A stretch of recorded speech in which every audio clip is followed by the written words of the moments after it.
All right, good afternoon, everybody. Good afternoon.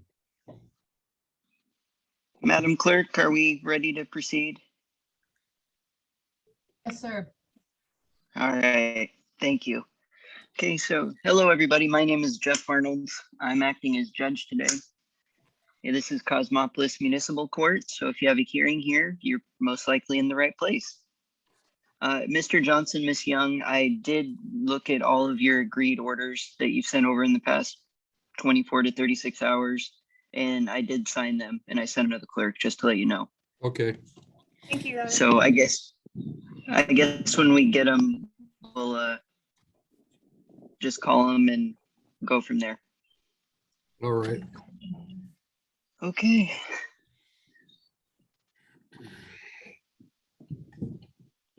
So let's see. Am I able to move people over yet, Madam Clerk, or is that still you? Yes, I've made you co-host of the meeting. Oh, okay. You should be able to do everything I can do. All right. I'll see what I can do. I will call in. I'll just go with who's here. I'll call in the first person, which is Alcatel Lumos. If you're Alcatel Lumos, I am going to allow you to talk. James Belconen present. James Balconen. Good afternoon, Mr. Balconen. Oh, good morning. So I understand I'm before you for a new traffic matter. I haven't spoke to Miss Pratt about the last one yet. Okay. Well, I'm in the process of moving, so I actually missed some mail. So fill me in if I'm missing something, if I don't have court today. But Very good. Well, I'm just looking for you. I'm looking for you on the docket. I don't think you do Okay. have court today. Is that No, okay? I don't see him on there. When it, yeah, I don't either. So I thank you for participating, but Yeah, I no don't think you problem. have court, unfortunately. Okay, all right. Oh. Well, I'll see you guys next month then. Okay, All right. Have a good. I'll hope to hear from Miss Pratt. Thanks. Have a good one, Miss Pratt. Thank you. All right, guys, take her easy. Okay. Thank you. Yep.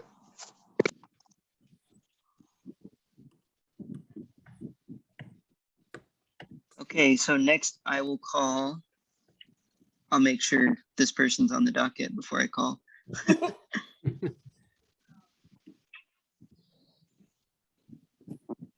I don't see this person either, but I'll bring, it's Christina Stotts. Christina Stotts. Yes. Hi, Christina. This is Jeff Arnold, the judge here speaking. Good afternoon. Miss Pratt, Mr. We Johnson. spoke last month and I was supposed to have court today. Okay. She wasn't on my list either. Yeah, I don't, do you know why you were supposed to be here? Yeah, for a traffic violation, and I did exactly what you guys had asked, so I'm actually ready to finish it out. I got my license and everything. Okay. I don't know if we can do that today. Mr. Johnson? It looks like she's set on the 16th. Mr. Johnson, I can't hear if you're talking. I was talking to my assistant to see, look on Jabs and find out when her court date is. 9/16. September? Okay. That's Yeah, what but she is licensed. It looks like she's got a no insurance and driving suspended 3rd.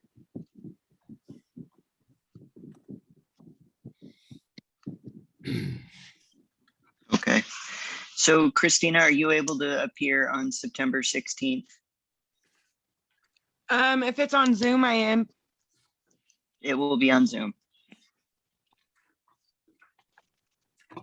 It will be the same way you logged in today. Nothing will change. Yeah, I can do that. Okay. So we will see you September 16th at, I believe, the same time, okay? Okay. All right, thank you. But Judge, we have a retained attorney Jonathan Dichter, and his Okay. client is Jula Jefferson. They're both Okay, on. I will bring them next. Thank you for making me aware of that, Mr. Johnson. Good afternoon, Your Honor. Good afternoon, Mr. Dichter. How are you today? I'm not bad for a Thursday. How about yourself? Same. Okay, so this is Jula Jefferson, 1A019347. Good afternoon, Ms. Jefferson. Hello, Judge. So, Mr. Johnson, Mr. Dichter, how are we proceeding today? Your Honor, this matter is going to come on today for hopefully one final request from defense for a continuance. This pandemic has really wreaked havoc on folks who are struggling financially. And one of the issues we've discussed with Mr. Johnson, with Ms. Jefferson, is a resolution once she's able to get her ignition interlock license set up and ready to go. She's in the process of getting that done, but finances, being a single mom with 2 kids, trying to work through what's going on right now, have been a little bit tight. We're relatively sure that if the court's willing to give us another 30 to 60 days, we should be able to get that done as long as the city's willing to keep the offer open for that period of time. I'm hoping Mr. Johnson will see fit to do that. Yes, the city would agree to that, Your Honor. Okay, very good. Well, I don't have an issue with 60 days. I'd rather set it out longer and, give an opportunity to finalize things rather than hope that we get it done in a month. So I'm fine with the October date if everyone else is. That sounds great to me, Your Honor. What would that date be? October? I'll have to look. It's the third Thursday, third Thursday of the month. 21st? 21st, yeah. And that 21st. at 1 p.m. as well? Yes. Julia, does that work for you? That works for me. Thank you. I appreciate your time. Okay, so we'll see you October 21st. Right. Before we disconnect, Julia, I'll give you a call here in just a minute or two. Thanks, Jonathan. Thank you, Judge. Thanks, Sharon. Thanks Have a again. good day. Bye-bye.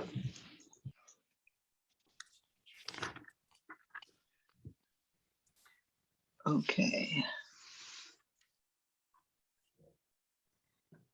Miss Young Pratt, the next one on the list is yours, Deborah Haggerty. So, Deborah, if you can hear me, I'm bringing you in and allowing you to talk.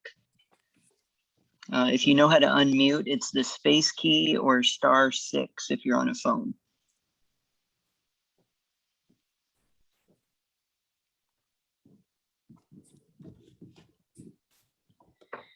Okay, Deborah Haggerty, 1A0534611. Oh, there it is. Okay. Can you hear me? Yes, I can. All right, good. Good afternoon, Deborah. Good afternoon, Your Honor. So, Miss Young, Miss Pratt, go ahead. How are we proceeding today? Your Honor, I think that we will have some kind of a resolution. I'm going to ask for another month just to get the details sorted. I would note that Ms. Haggerty has gotten back into her house. The alleged victim, Mr. Gadrich, is out of compliance with the True Blood program.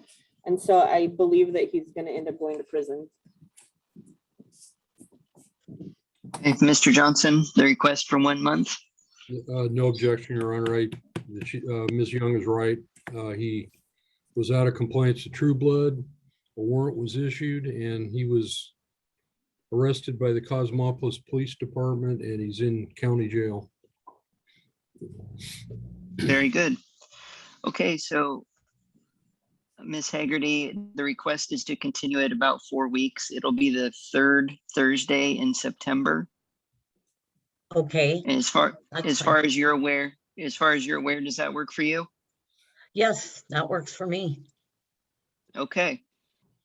So until that point in time, there were some release conditions in this case. I am going to keep those in place for now. Okay. And we will see you in September. Okay. Thank you, Your All right. Honor. All Thank right. you. I will Thank see you in you. about a month. Okay. Bye. Bye-bye. Okay. All right. Levi has his hand up, so I'm going to bring Levi in. He's next anyway, so that works out perfectly. All right, Levi, can you hear me? Yes, sir. All right, good afternoon, sir. Could you identify yourself for the record, just so we're clear? Levi Michael Johnson. Levi Michael Johnson. Okay. Give me 1 second. I'm looking for you on the docket. He's actually on the docket for 235 Yeah, it's a Oh. warrant. for warrant quash. Oh. So he's early. Well, better early than late, right? Yeah, yeah. All right, Mr. Johnson, you're Levi Johnson. Yes. I'm going to refer to you as Levi Johnson because the prosecutor is also Mr. Johnson. Is that okay? Yes, sir. Okay. Let me just get my bearings here and see where we are in the process, okay?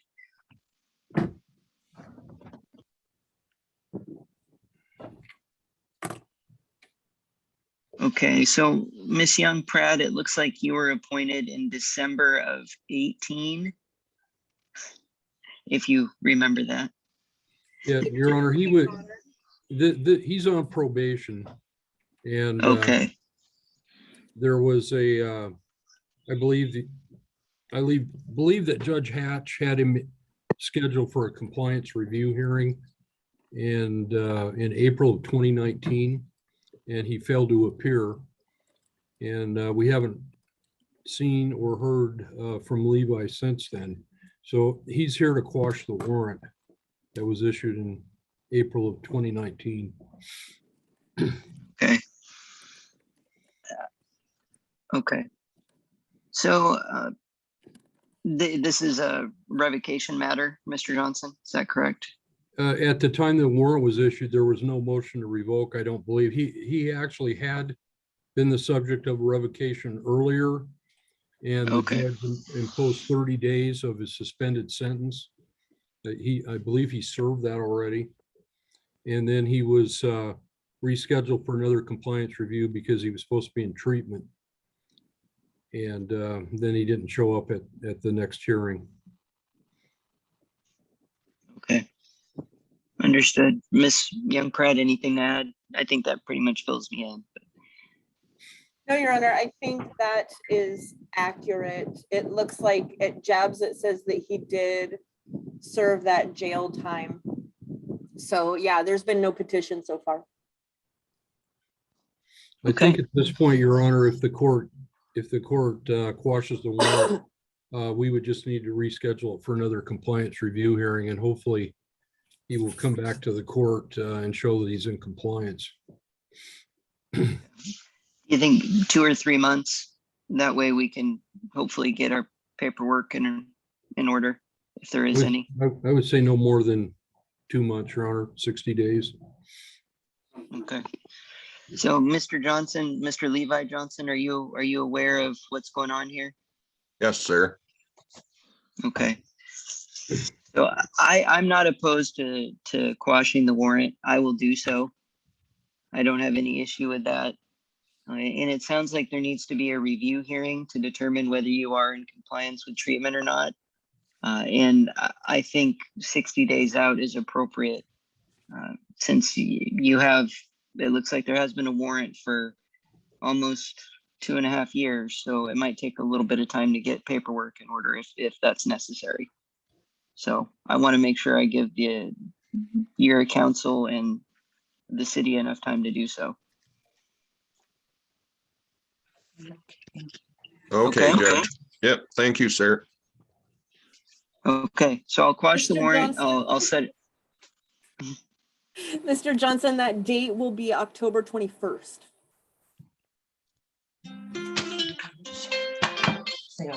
Okay, sir. I thought you were talking to the city attorney. No, that was your attorney. Oh, okay. But yeah, so it's October 21st. So, okay. Yep. So we will see you then. And the only release condition is either stay in compliance or get in compliance with any treatment if necessary. Okay. Yes, sir. All right. Best of luck to you, Levi. Thank you. Thank you. Okay, next, Jonathan Rotzler. Jonathan Rotzler, I'm bringing you in, so you should be allowed to talk. Good afternoon, Mr. Rotzler. Can you hear me? Yes, I can. Yep, Sorry, you're I was also on driving the, out. 2:35. Yeah, I Okay. was hoping to get in a little earlier, but head out to work. okay. So, Mr. Rotzler, you're here to quash a warrant. Okay, we can barely hear you, just to Sorry, let you know. Let me move somewhere else. That was better. Is that better? Okay, it looks like, yeah, we can, that's better. So it looks like the warrant was issued just a little over a month ago. Yes, I missed the last couple hearings due to my mistake. I misput the day in on my calendar. Okay, very good. Ms. Young, anything to add at this point? No, Your Honor, I tried to send Mr. Rossler an email. I don't know if he got it. It would be nice to know if I'm sending it to the right email address. Do you have a phone number for him? I believe so, yeah. Okay. Mr. Rossler, do you have your attorney's phone number? Yes. Okay. So probably not today because she'll be in court, but I would give her a call in the near future just to make sure you have good contact information, okay? I will. Okay, so I don't have any issue questioning the warrant. Mr. Johnson, do you have any issue with that? No, Your Honor. Okay, so Mr. Rossler, I will quash the warrant. Okay. Do you think a month out is sufficient I think to so. driving? Okay, Yeah. Mr. Johnson. Yeah, he has his license back, so I think a month would probably be sufficient. Very good. Okay, so Mr. Rotzler, you will have court next month, okay? Got it. I believe it's the 15th of September. And it's at the same time. All right. I will be there. All right, thank you for participating today. It's the 16th, Your Honor. Yeah, it's the Oh, 16th. 16th. Yeah. So September 16th. Got it. All right, have a good day, sir. Bye now. Okay, next up, Dustin Hickman. Dustin Hickman. Hello. Good afternoon, Mr. Hickman. Can you hear me okay? I can, Your Honor. Okay, this is C000298826, Dustin Hickman. Miss Young Pratt, I will let you have the floor. I believe that we have a resolution, Your Honor. I sent a stipulated order of continuance along with a progress report from Columbia Wellness. I think that was just this morning. Yeah, I did get something from you late this morning, and that's the one I did not review. So just give me 1 second.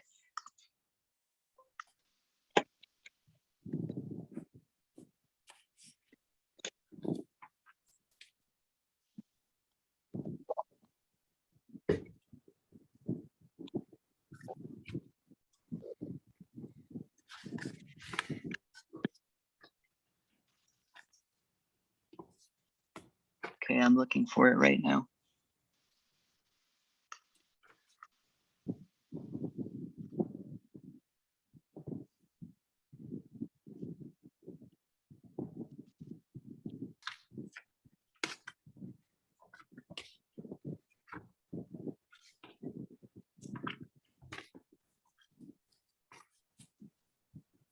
For some reason, I'm not seeing it right now. Can you resend it to me really quick, Miss Young?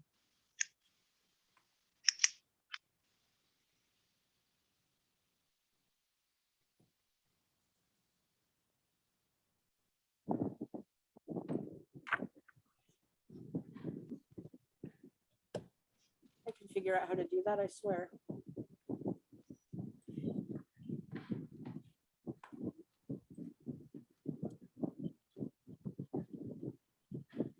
I apologize, Mr. Hickman. It's okay, Your Honor. I can probably do it right.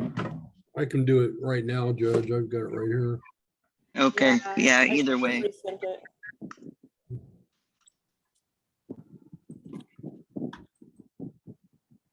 Boy. Thank you. Yeah, I'm not sure why it's not there, but I know I saw it earlier today. You know, sometimes the interwebs are just like that. Yeah, Okay, problematic. it's on its way. Okay. Yeah, and I sent it too. So you might have Okay. several hundred of them. Yeah, you might get it twice here. That's okay, as long as I have one copy, right? Right.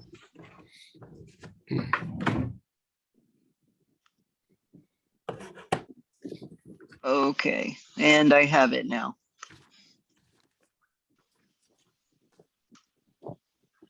Okay, so Mr. Hickman, I'm gonna ask you a few questions, okay? Okay. All right, did you read over, oh, okay. He did not sign the copy that I have, just Miss Young Pratt and Mr. Johnson did, so I'm gonna go over this. There should be with another him. one. Yeah, she said, There should be a- she sent one that was signed by him and one that was signed by the two attorneys. Oh, yep, Yeah. all right, I got both of them now, okay. And we're It good. wasn't a very good copy, the one that was signed by him, because it was sent over fax. So I wanted to be sure that it was legible for the court. Understood. I've done that before too. Okay. So, Mr. Hickman, did you review the document entitled Stipulation in Order of Continuance with Miss Young Pratt, your attorney? Yes, sir. Okay. Do you understand the rights that you give up by signing and entering into this document with the court? Yes, sir. Okay.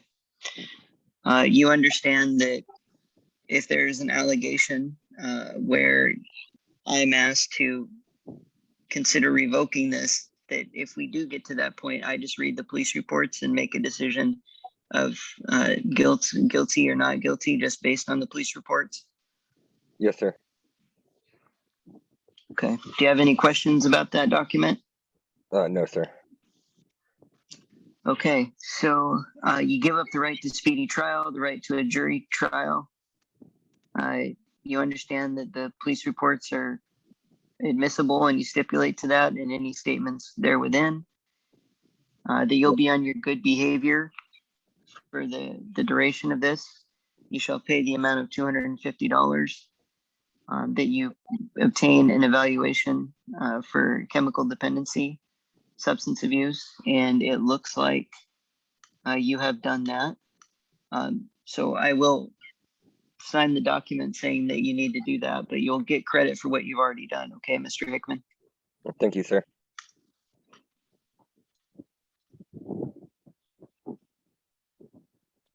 That any compliance reviews you appear, and that'll be in about 6 months' time. That if you don't comply, there'll be a hearing. And like I just said, we can make a decision off that hearing where this might be revoked. And if you comply with all of these conditions, this matter will be dismissed. Is this a year agreement for a year in duration? Yeah. It is. Yeah. Okay. And this is for a year. So until next August 18th or 19th. Okay. Okay. Very good. So I will sign this agreement after court gets out. I just don't have the ability to do so right now. Okay, Mr. Hickman, but I do find that this agreement is in the interest of justice, and it's an agreement between yourself and the city. And quite frankly, I'm just not going to step in the way of that. Okay. Thank you, Your Honor. All right. Well, thank you, Mr. Hickman. I wish you the best of luck. Your Honor, the SOC calls for a review hearing in 6 months also. Mm-hmm. Mm-hmm. We'll have to schedule that at some point. Well, 6 months, that'll be, do we want to do it in March? Would that February or March? Let's see.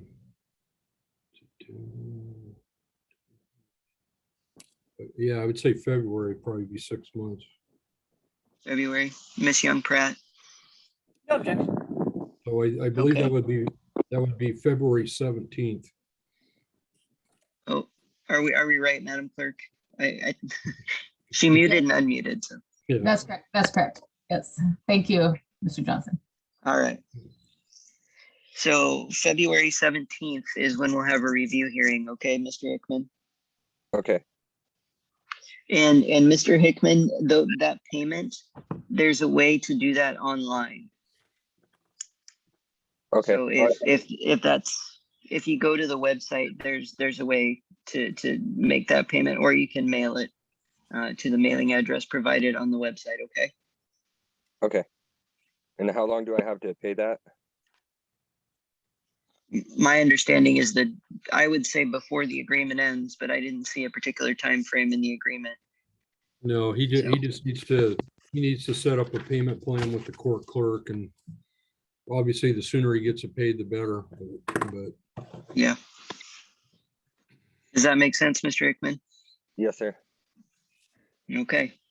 Well, best of luck to you, and we will see you in February of next year. I have one question. Yeah, go ahead. Am I able to go back home? I don't see that the no contact order is lifted by this.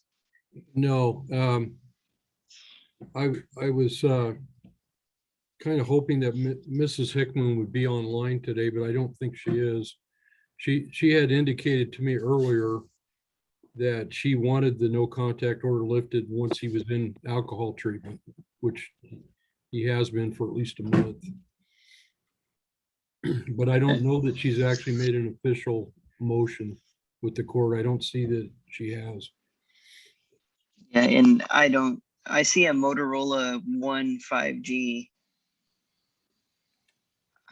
I can try to bring that person in, see if it's Motorola One 5G UW. Could I just have you identify yourself if you can hear me?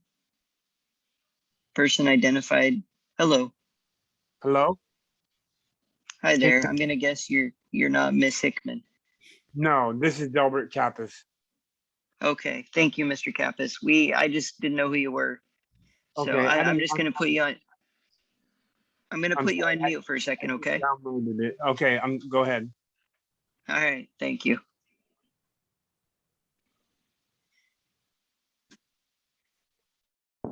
Oh, that mutes me. All right, so sorry, Mr. Hickman. I don't think we're prepared to lift the order today. I don't know what else to say. I would ask for a review next month, or in the alternative, if Mr. Johnson can get a hold of the alleged victim, we could maybe do that ex parte before then. Yeah, I believe that Mr. Hickman is reconciled, or they're looking toward reconciliation. In the past, she's contacted me the day after court, so she'll probably get a hold of me tomorrow, and I'll encourage her to file a motion or petition to rescind the no contact order, and then we could probably do that next month, if not sooner. Very good. So Mr. Hickman, I don't think that's going to be an issue today, but it sounds like it will be in the near future. Okay. All right. Thank you very much. Best of luck to you. Thank you. So did you want that set, Your Honor, in a month, or do you want to wait for a petition to be filed? Let's set it for a month just to see where we're at. Okay. Thank you. Okay, so Mr. Hickman, 1 month, okay? Okay. Same time. Yes.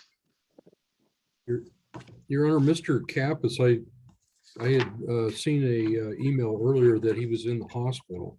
I don't know if he's calling from the hospital or not. Okay, so Delbert, 1 second, Mr. Kappas. Delbert John Kappas, XZ0425066. So Mr. Kappas, go ahead. I'll keep you in mind, you're going to be on YouTube later. So I don't know if you want YouTube to know what your medical situation is, but so you might want to keep it to a yes or no answer. Okay. Yeah, so the hospital released me last night. Okay. Okay. He was on the Have you been- docket. He was on the docket, Your Honor, for just a review of the restitution payment. He was ordered to pay $61.99 restitution. Yep. I don't believe he has. Okay, Mr. Kappas, do you know what we're talking about? And if you do, can you enlighten the court what the situation is? Yes, well, I didn't, I don't know what happened as far as the restitution hearing. The 61, this is the first I've heard of the $61, but I'm on the HEN program on disability, so I don't really have any income coming in order to make payments on that. But I can try to, I don't know how to resolve it. I can, like I said, this is the first I've heard of that I owed the $61. How long do you think it would take you to procure that amount of money? I mean, I can make payments on it, I guess. I get like every beginning of the month, I get $190, but I have to pay a portion of my rent to the CAP office. It's like $70 and stuff, so it doesn't really leave me with much, but I can make like I don't know, like a $10 a month payment or something at least, you know. Or I can ask to borrow the money from my sister, I suppose. I don't know how Okay. if that'll work, but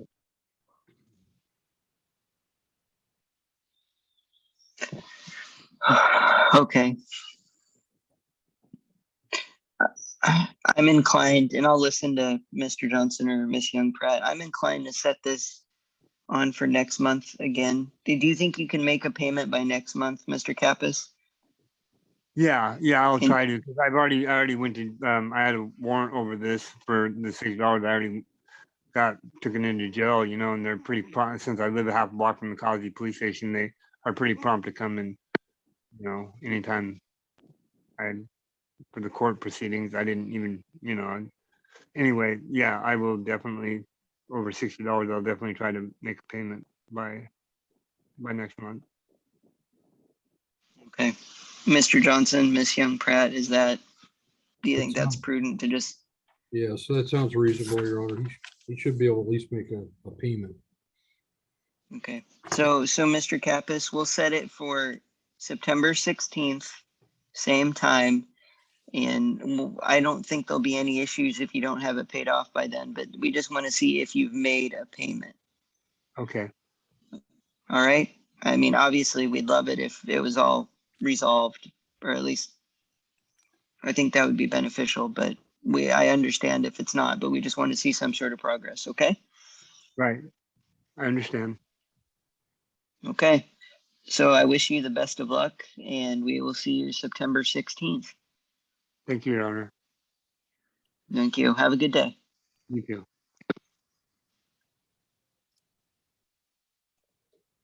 Okay. The only matter left is Jerry Harris. So Jerry Harris, if you're listening, already unmuted. Good afternoon, Jerry Harris. Good afternoon. So there are 3 cause numbers, C000-92341, I000-62737, C000-92342. And they look like review for compliance and other hearings. So, Mr. Johnson, I think I'll start with you on this one. Okay, she is on probation for the criminal matters, and she's supposed to be in treatment and in paying fines. On the traffic, it's kind of unusual. This case originally was a stipulation order of continuance that was revoked. And it in the SOC, the traffic infractions were trailing. when the criminal case was revoked, or when the SOC was revoked in the criminal case and she was convicted and sentenced, apparently the traffic infractions were not resolved or not dealt with. So that's why they're still there.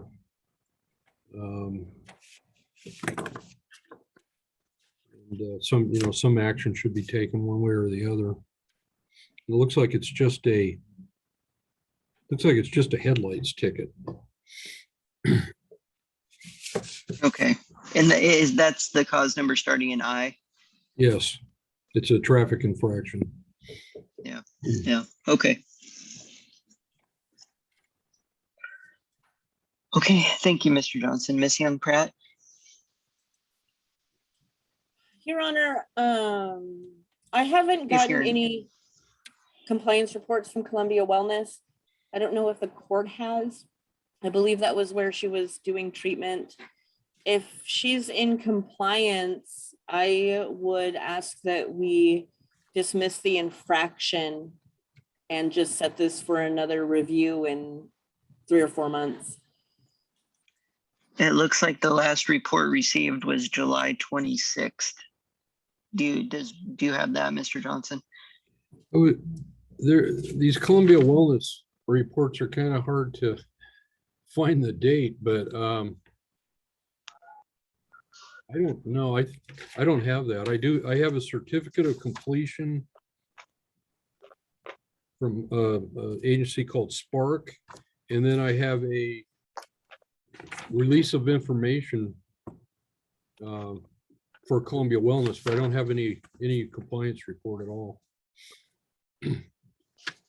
Okay. It sounds like the court has a more up-to-date report than I do.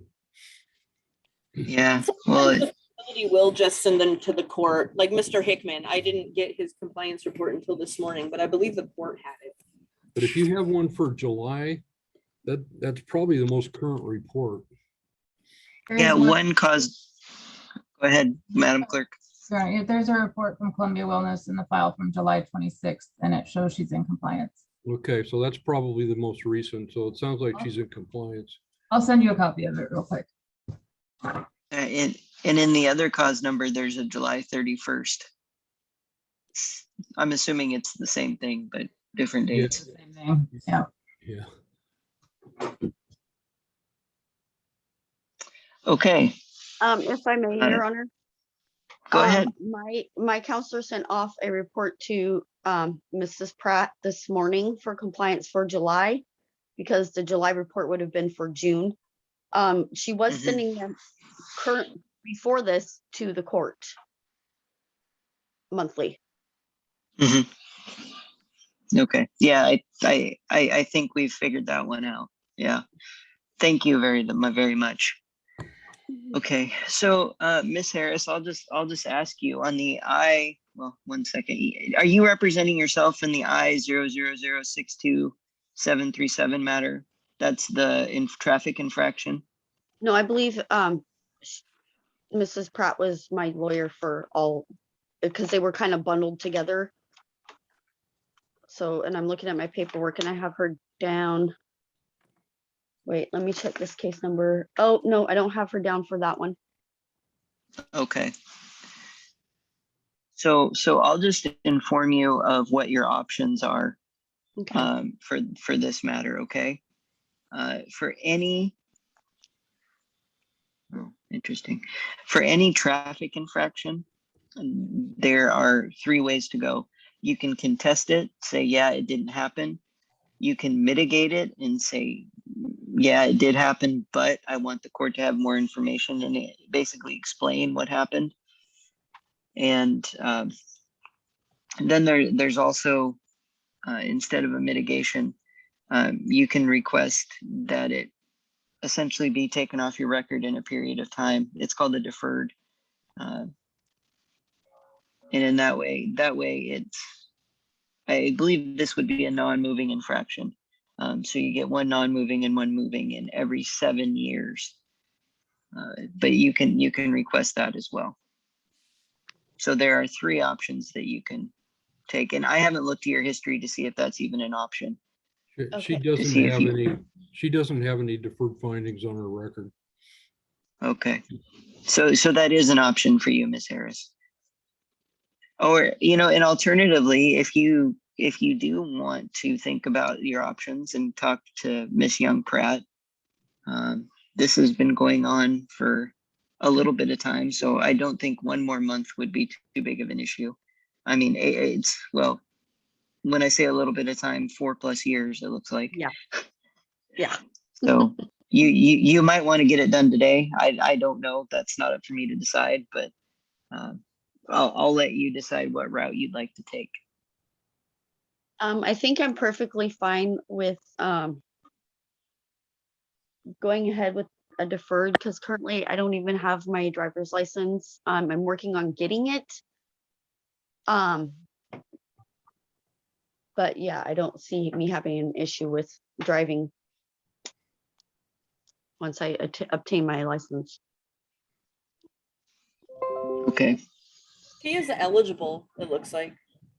Yeah, that's what Mr. Johnson just indicated. So, okay, so that fine, so the standard fine, Ms. Harris, just to let you know, it's $136. In a deferred in this court is $150.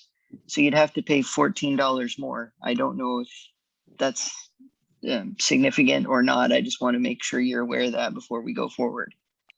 That would be fine, Your Honor. Okay. Very well. Well, I don't have any issues granting the deferred.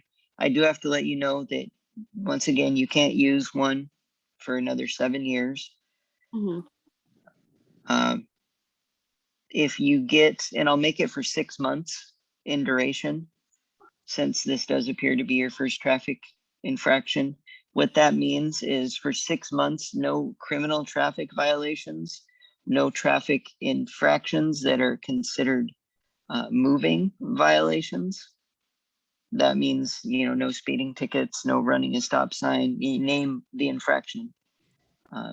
So for 6 months, none of that. Some municipalities have their own ordinances that have infractions. None of that as well. Okay. Okay. Does that make sense? Yes.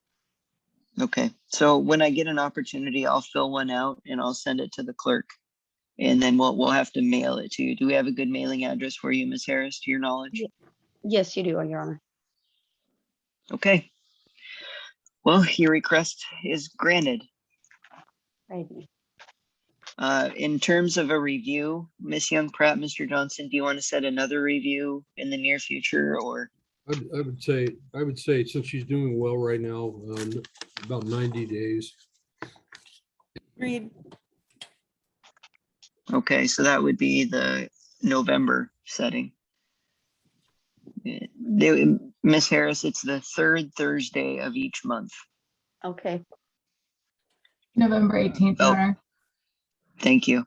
So November 18th. And I think we're still waiting for the victim impact panel also. I don't see that in the file. I don't know if we've discussed that yet. Okay. Very good. Thank you, Madam Clerk. So it appears that you still have a little bit of work to do. So try your best to get it done by November 18th, okay? And if you have any questions, you can give a phone call to Miss Young Pratt, okay? Okay, thank you very much. All right, best of luck. Thank you. All right, have a good day. You too, thank you. Okay, well, that takes us through the entirety of the 1 o'clock docket of people who showed up. Interestingly, the first 4 people, it appears, did not show up. I think these are all, Your Honor, ones that I've found that were kind of hanging out there. As I do audit reports, I'll find these cases that are kind of pending that need some type of resolution. So we had a docket that Mr. Johnson reviewed, and many of the cases were resolved via that docket. These are ones that he has to be set on the calendar for review for some type of action. Yeah, Michael Alfano actually appeared in Oakland Municipal Court just this last Tuesday. So I kind of thought he would appear today. Sounds Okay, like- so this is, oh, go ahead, Mr. Johnson, sorry. It seemed like he was trying to straighten out, some warrants and things like that, but this was a case where he just has never, he was found guilty by Judge Hatch, but has never been sentenced. And I think part of it was there was a warrant out there for a while, but then I think it was quashed at some point. It just never got reset for sentencing. Is the warrant still active? No, I don't think so. I thought it was on for a warrant quash today. No. Oh, no. He had a warrant quash in Hoquiam Tuesday. But I don't think he has a warrant in this. You're right. I'm wrong. Okay, so Michael J. Alfano, IZ00950557. How did he know to be here? Oh, go Yeah, ahead. I don't see that notice went out to Mr. Alfano, and that's probably my fault. So maybe we should reset it and I can send him a notice. Very good. Okay. Is 1 month enough, Madam Clerk? Yes. All right, Mr. Johnson, Ms. Young That- Pratt. I would agree with that. Fine. Okay, so then we have Shane Tyler Anderson, 18 000001. Sorry, every time I see more than like 2 zeros together, I have to make sure I get it right. There's a lot of zeros. And this All one right, is so not one of this- those cases. This is one that he was in custody and the warrant, or he appeared for a warrant quash back in June, and it was reset for this final hearing. Okay.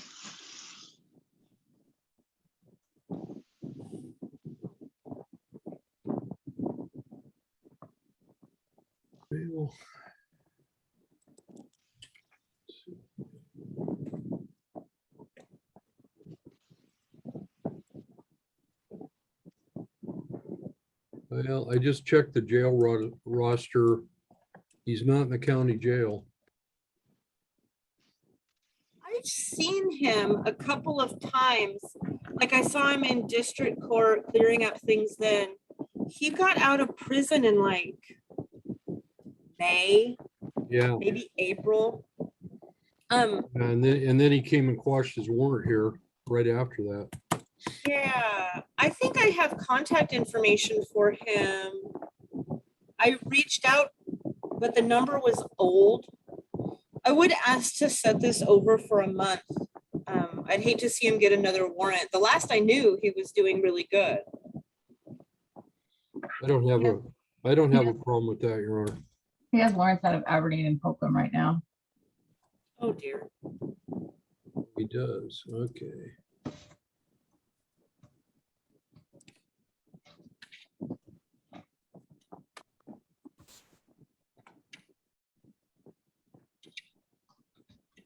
Hmm.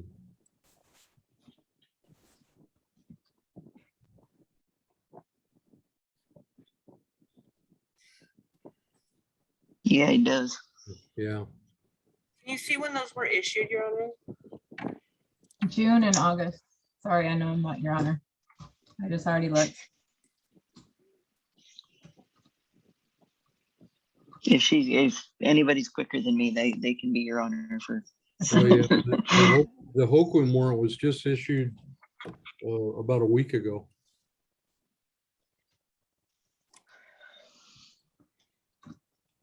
Is he, and he was in the process of getting things resolved and then he fell off the wagon again? Does that? Well, he quit appearing. Yeah, however, maybe that's not an appropriate way to phrase it, but he stopped coming to court, it Mhm. looks like. Yeah, because he had a compliance review in 2 cases in Hoquiam. And he failed to appear. He recalled his warrant in district court and they set him up for July and he failed to appear, but they continued it a month. Yeah. I think the city's gonna have to ask for a warrant then. Okay.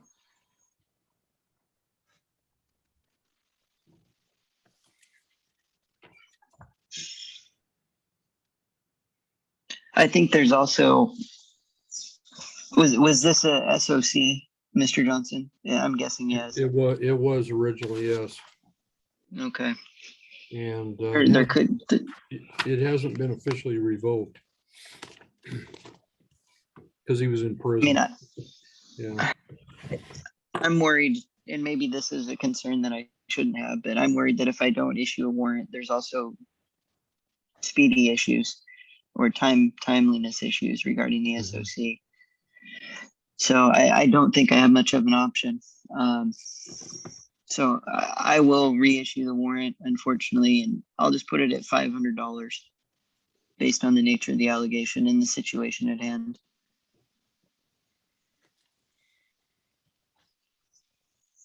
On the next two cases, Your Honor, the notices didn't go out on either of those either. It's the same date. I set all three of those, so I don't know. So for some reason, they didn't get notices sent. So that's my apologies. We should probably reset those two as well. Okay. Oh, no big deal. So do you think 1 month for both of those? I do. Okay. I don't know about you guys, but that Yeah, I was- think it should, especially on the Caldera case, because I think once he gets his notice, he's gonna take care of it. Yeah. It's Okay. just an easy issue. All right, so the Alexander Charles Caldera, 7Z0502766. We'll just reset it to the September 16th court date as well. Same situation with Jason Conrad Day, C000933706. September 16th date, and reset that. And with that, in case we have 0 attendees. So I guess at this point I can look at the emails and see. Miss Young Pratt, yours I have to print out because for some reason if I want to sign it on my computer, it says I need permission. Yeah, the finalized orders that I received, they were complete, they were fully signed by everyone. The signature block from Ms. Pratt Young was redacted, so it's protected Yeah. somehow. So I printed out both the signed copy that she had sent plus the signature with the judges and attached them both together. So I have everyone's signatures, but just so you know that is happening. So something's weird with, it's probably your Adobe setting. It's trying to protect it. Yeah. I have lost the battle against technology. I'm just gonna say it out loud. I lost. That's fine. I didn't know who to seek permission from, so I just printed it out. Oh, Lord. I Okay, well, finally mastered the fax machine last year. Really? Yeah. Oh, So- we'll have to chat about that. I don't know how that's done. Mr. Johnson, that's when everybody's getting rid of their fax too. Yeah, that's right. Mm. All right, well, I'll try to sign that order and we'll be at recess till whenever 2 o'clock is, 6 minutes from now. Okay. Woohoo! All right. So court is there. All right. Looks like we're ready to get started. We have a few people in the lobby. If Miss Young Pratt is available. Your Honor, on page 5, Justin Russell, he is represented by attorney Nathan Needham, who I see is on Zoom right now. Okay. I don't know about his client, but he is. Okay, Mr. Russell, or Mr. Needham, excuse me, I brought you in to talk. Good afternoon, sir. Good afternoon. Okay, so you are here on the Justin Russell matter, 1A0193489. And Mr. Russell, is your client, or excuse me, Mr. Needham, is Mr. Russell planning on appearing today? My understanding is that, yes, he would be appearing today. We had reached an agreement to enter into and have signed and sent to the court a stipulated order of continuance on this charge.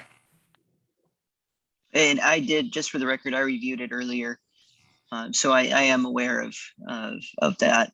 Do you know the last 4 digits of Mr. Russell's phone number, Mr. Needham? Give me just 1 second. I can probably tell you. Because there are a few people participating by phone. 6575. And unfortunately, no, that is not one of the phone numbers. So I guess until he gets here, I will just put you back in the waiting room, unfortunately, Mr. Needham. That's okay. My apologies, but thank you That's okay. for being here. All right, we'll talk to you soon. Thank you.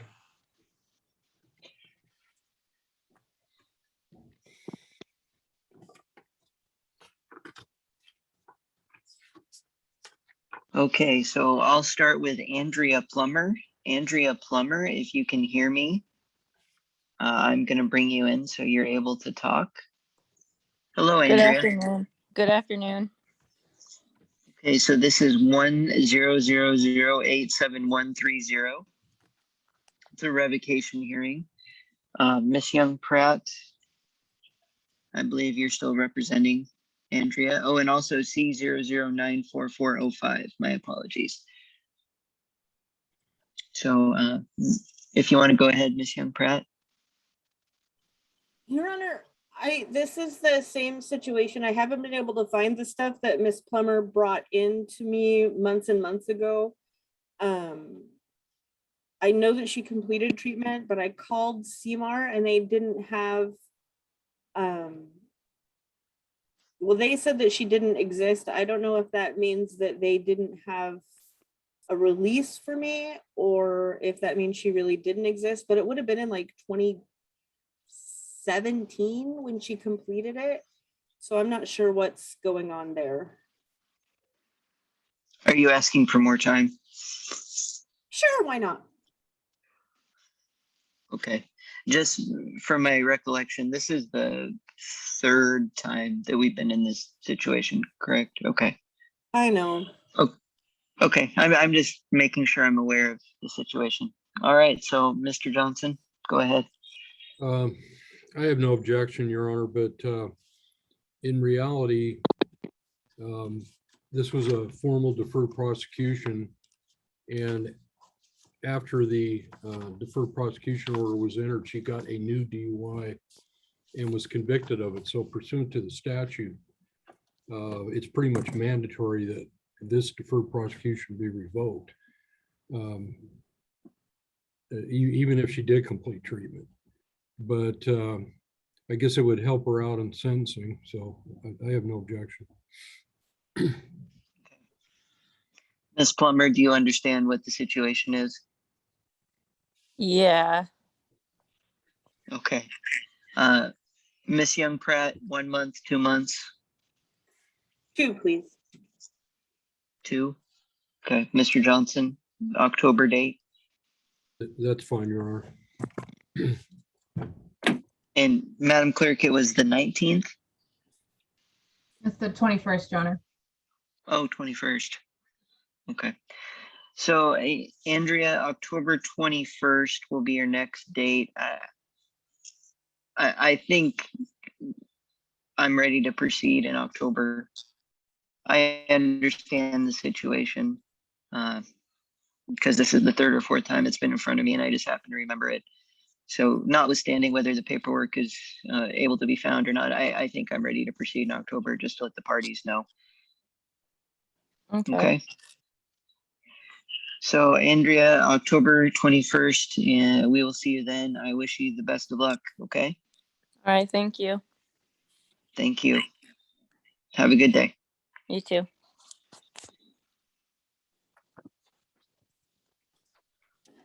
All right. Next we have Kevin Shipe.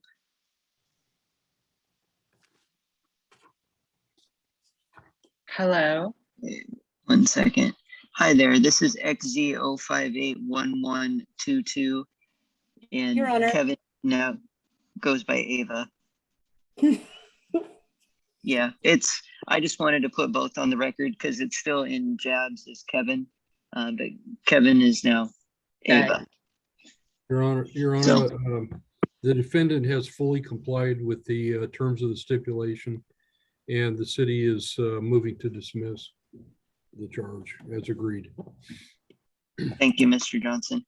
And Ava, I reviewed the order. I received it, I believe, late last afternoon, and I signed it and I sent it to the clerk. So your matter, if it's not already been dismissed, it will be in the very, very short future, but I'm pretty sure it already has.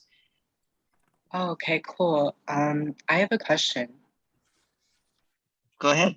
Okay, so with it being dismissed, does that mean it's still going to be held against me in the future, or how does this work? How I always answer that is if somebody does a background check, they can see that this allegation was brought against you. However, they'll also see that it was dismissed. Okay. I don't know another way how to answer that. So it's like permanently always on my record, but like not against me, I guess. I don't know if I'd word it that way. Like I said, I'll just repeat myself. The fact that you were alleged to have committed the allegation, it's likely that that information can be found, can be ascertained, but that it also can be found or ascertained that it was dismissed. Okay. There is a way that you can go to the Washington State Patrol and apply to have it expunged from your record. Okay. You can get on the web and just find the Washington State Patrol website and just click through there and look for expungement. Okay. I think I'll do that. Okay, and there might be some legal ways to do that as well, but there's also so many times that you can use those. So you probably would have to consult with an attorney. That is an option, but there might be some issues with doing that. Okay. Well, I'll look into it, I guess. Okay, well, for the time being, the case has been dismissed, so congratulations, Ava. Thank you. Thank you. Have a good day. You too. Bye.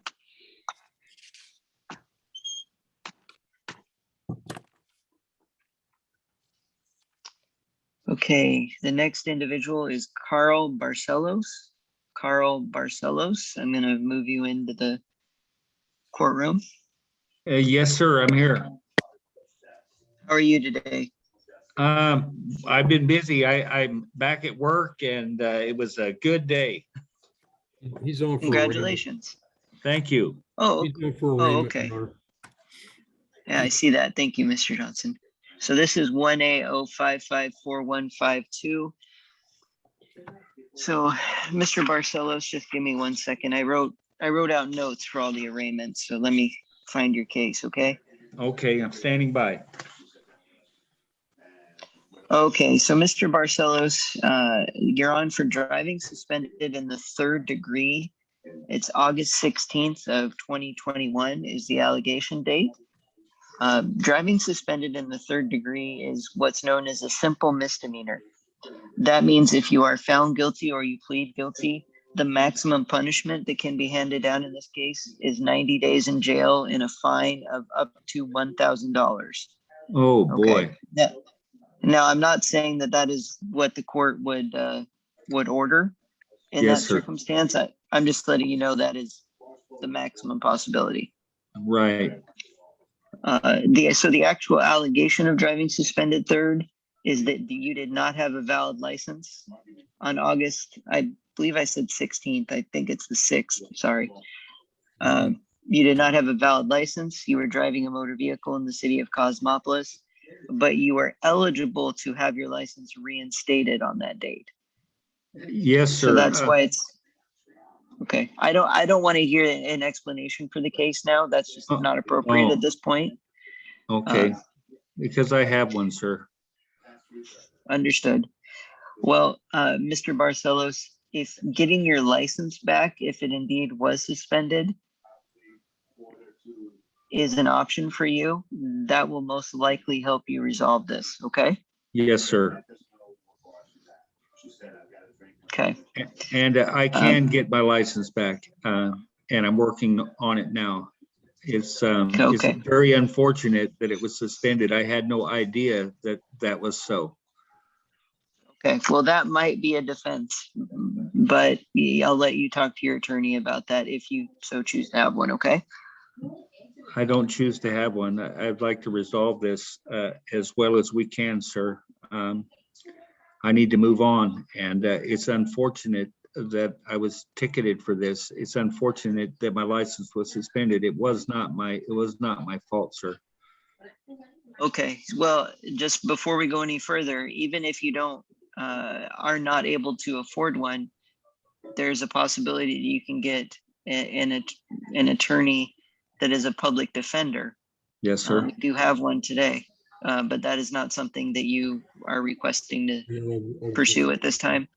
Not at this point in time, sir. I'm thinking very positive, and I'm certain in my heart that we can resolve this if I can share with you what happened. Okay, well, just to let you know, in future, if you change your mind, you can always ask the court to review your financial situation, okay? Yes, sir. I'll keep that in mind. All right, so I hesitate to ask this, but I think I have to. You have the ability to enter a plea today of either guilty or not guilty. Yes, sir. Are you prepared to do that? Yeah. Well, sir, I obviously, sir, I was driving on a suspended license. So my nature is that, yes, sir, I was guilty that day of driving on a suspended license. I can't do anything about that. It's the way it happened. Okay. How long do you anticipate until you're able to get your license back? Well, sir, it could be this week if I can only believe the Department of Licensing and what they're doing for me. Sir, I was they suspended my license because they were not completely pleased with a faxed copy of a Department of Licensing physical examination report from my doctor. And they never told me that they were suspending me. They didn't for several months that I know of. Okay. Okay. Thank you, yes, Mr. Barcelos. I think I understand what's going on.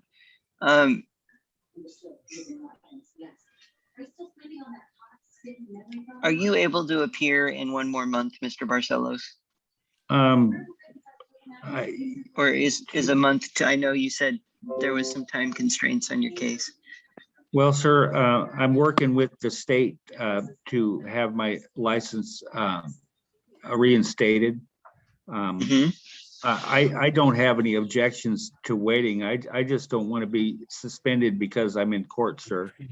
I would like for the Department of Licensing to fix this. It's not my fault that they suspended me, sir. Okay, thank you, Mr. Barcelos.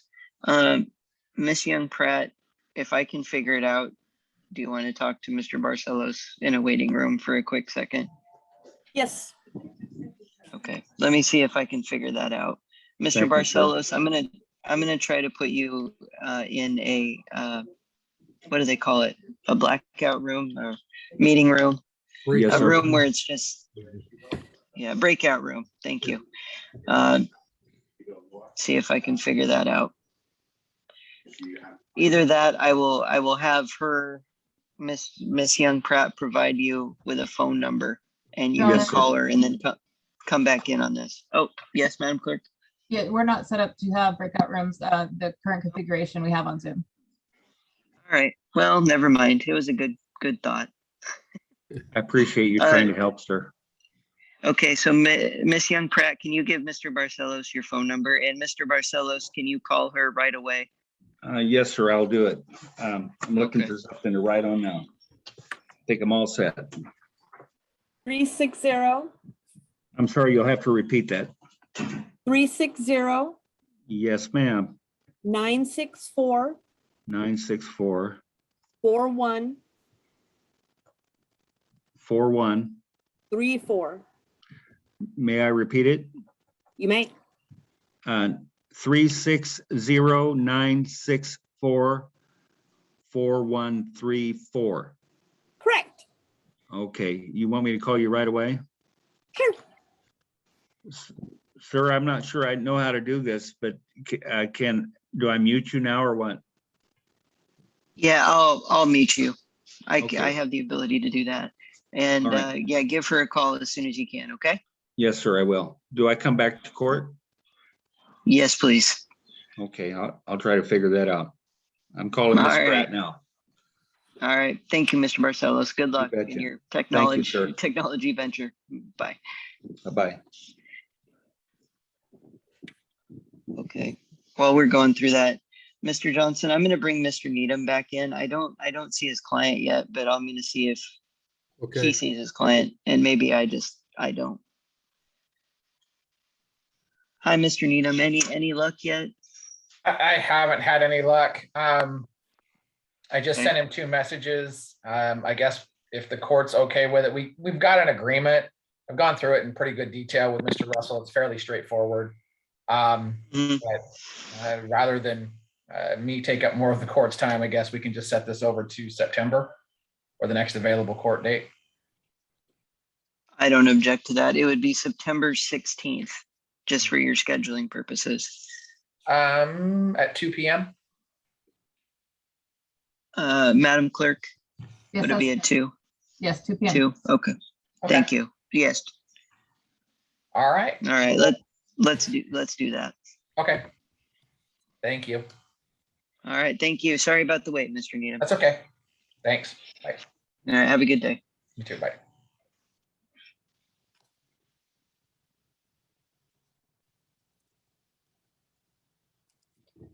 All right. I'm going to bring the phone numbers in just to see who they are while we're waiting. All right. Phone number ending in 8452. 8452. Could you please identify yourself? It's *6 to unmute.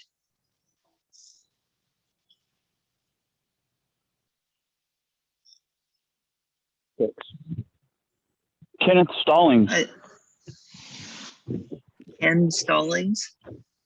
Kenneth Brian Stallings, sir. Kenneth Brian Stallings. It's on page 5. Yes, sir. All right. Good afternoon, Mr. Stallings. Good afternoon. Okay. Your attorney is Miss Young Pratt. Yes, sir. Okay. Thank you. I'm gonna, Mr. Stallings, she's on the phone. I don't know if you just heard her, what just happened in court, but she's on the phone and she's not available right now for your hearing, but I just wanted to see who you were. Yes, sir. So I will bring you right back in when she's ready, okay? Yes, sir. Thank you. All right. Thank you for your patience. Yes, sir. All right. And then if your phone number ending in 0900, 0900, could you please identify yourself? Unmute and identify yourself.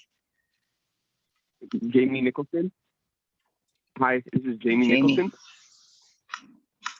Hello, Jamie Nicholson. And Miss Pratt is your attorney as well, correct? Yeah, I believe so. I've been trying to contact. You think so? Okay. She is, Your Honor. Yeah. I believe Yeah, so. I do believe so. that's what I thought. All right. Well, thank you. I just, I don't know if you heard me or not, but I just wanted to see who the phone numbers were in the courtroom. All right. Okay. I'm gonna go ahead and mute. Yeah, you've got your hands full there. Yeah. All So, right. I'm gonna continue, mute it. All right. Thank you. Okay. Yeah, no problem.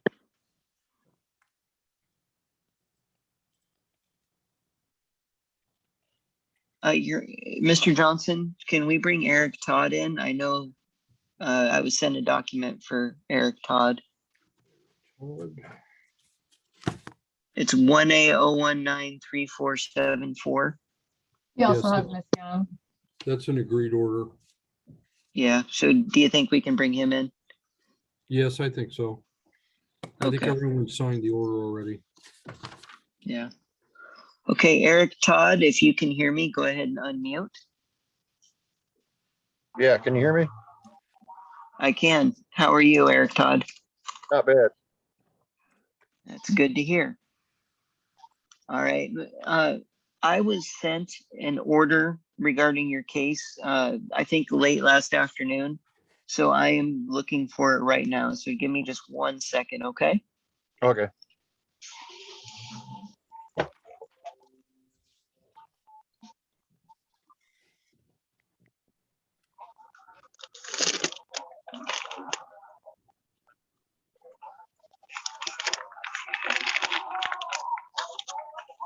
Oh, I know where it was. Sorry, I'm looking in the wrong place.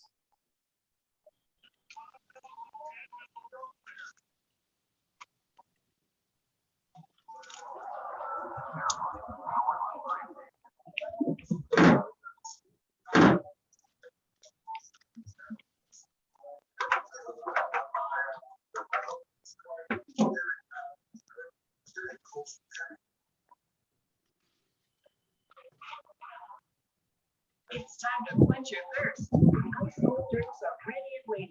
Grab your favorite inside now. Jesus TV presents Better Together with Maria Menudo.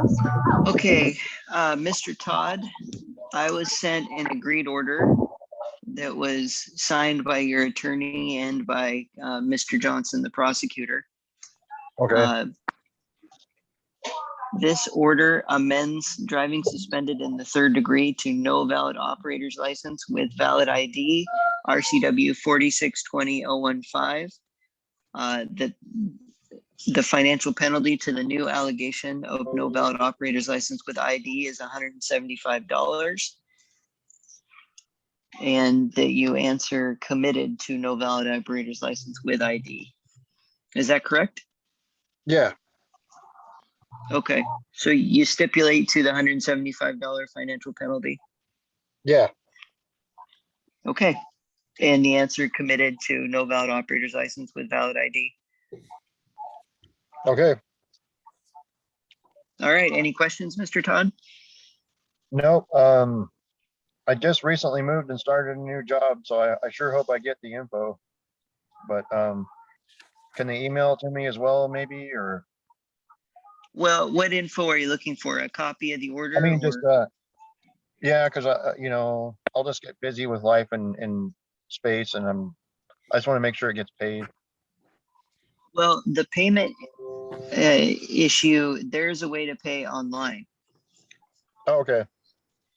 So if you go to the Cosmopolis website, there's a way to pay online. Okay, I'll do that. Your And Honor, you can also, oh, go ahead. I was going to point out he has a no insurance infraction as well. And I don't know how he wants to resolve that. It's also on the docket. Okay, 1 second. Thank you for that, Mr. Johnson. And Your Honor, if you could confirm, we need a new address for Mr. Todd. That might be part of the problem, is that his mail is being returned to other courts. So we need an updated address for him to be able to receive paperwork from the court. Understood. Mr. Todd, are you comfortable with giving your new mailing address over YouTube, essentially?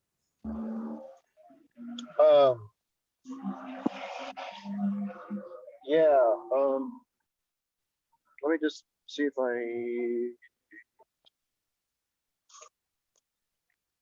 okay, well, I have it on offhand, like off memory, but I don't know if it's exactly right, so I don't want to say it yet, but I believe it's 1640 Aberdeen Avenue South, Westport, 98595.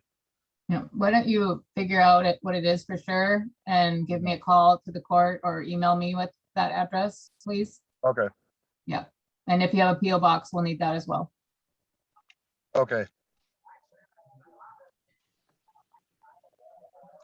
Okay, and then Mr. Todd, in the same case number, you have an operating motor vehicle without insurance. There are 3 ways to take care of this. There's mitigation, which means, yeah, I admit that I did it. However, there's information I want the court to know. there's a contested hearing. And then there's a deferred finding, but I can tell you right now, the odds of me allowing a deferred finding on a no insurance are fairly minimal, but I'd consider it if you request it. Okay, We had it deferred, Your Honor, in 2016. Okay. So you can only use a deferred every 7 years. So that is not an option. okay.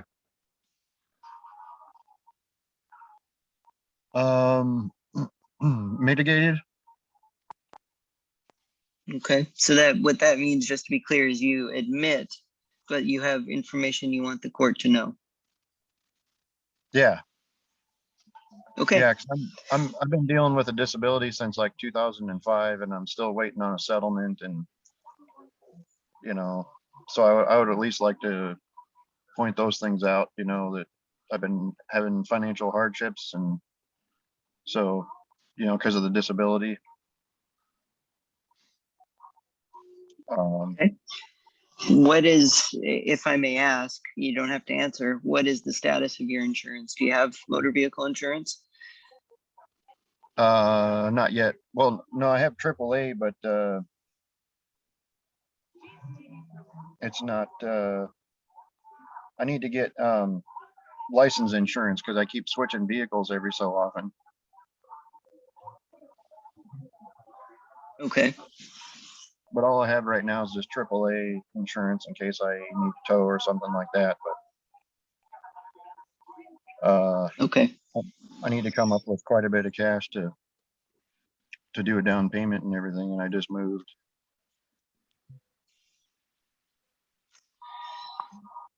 Okay.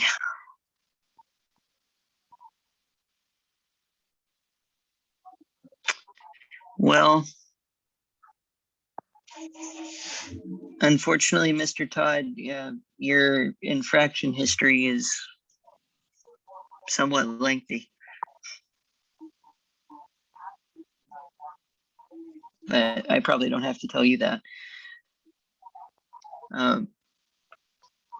The standard penalty in a situation like this it's a pretty significant sum. It's $553.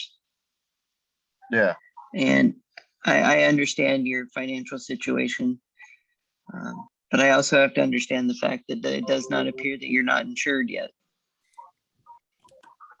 So what I'm going to do is I'll cut you a break, but normally I'd lower it a lot more than this, but I'll just lower it to $400. Okay. Okay. So that means there's a total of $575 owing. Okay. But I think that's the best that I can do for you under the situation. Okay. It's too late to get the mitigated hearing, or? Well, that is a mitigated hearing. Oh, I got you. Okay. I thought you meant later down the road. Okay. Oh, you didn't want the mitigated hearing today? No, I misunderstood. Okay. When is this? This is from March of this year. Okay. So you do not want to take care of it today? No, let's go ahead and take care of it today. Okay. Well, I mean, everything I said still applies. I really do think, based on your history, Mr. Todd, that's probably the best I can do for you. Okay. Okay. All right. Well, I really do wish you the best of luck. And if you have any issues, you can contact the court administrator. Okay. No, just put them on a monthly payment plan, Your Honor. Yes. Can you do $25 a month, Mr. Todd? Sure. And it's due, Madam Clerk, remind me what date you like again every month. First payment will be due September 10th. So in about 3 weeks, Mr. Todd. Okay. Okay. All right. All right. I wish you the best of luck. All right. Thank you. Thank you. Have a good day. You too. Okay, Miss Young Pratt, are we ready on Mr. Barcelos? Yes, Your Honor, we are. Okay. Mr. Barcelos, can you hear me? Yes, sir, I can hear you. All right, so how are we proceeding today, sir? Are you Well, good? in speaking to Miss Pratt, she suggests that I change my plea to not guilty. And she wants me to ask that counsel be appointed for me. Okay. So I'm gonna have to ask some questions regarding your financial situation. Is that okay, Yes, sir. Mr. Barcelos? Fine. Oh, all right. So Mr. Barcelos, are you employed? Yes, sir, I am. Okay, and take home pay on a monthly basis. Do you know what that is? It's roughly not quite $2,000. How many people do you support?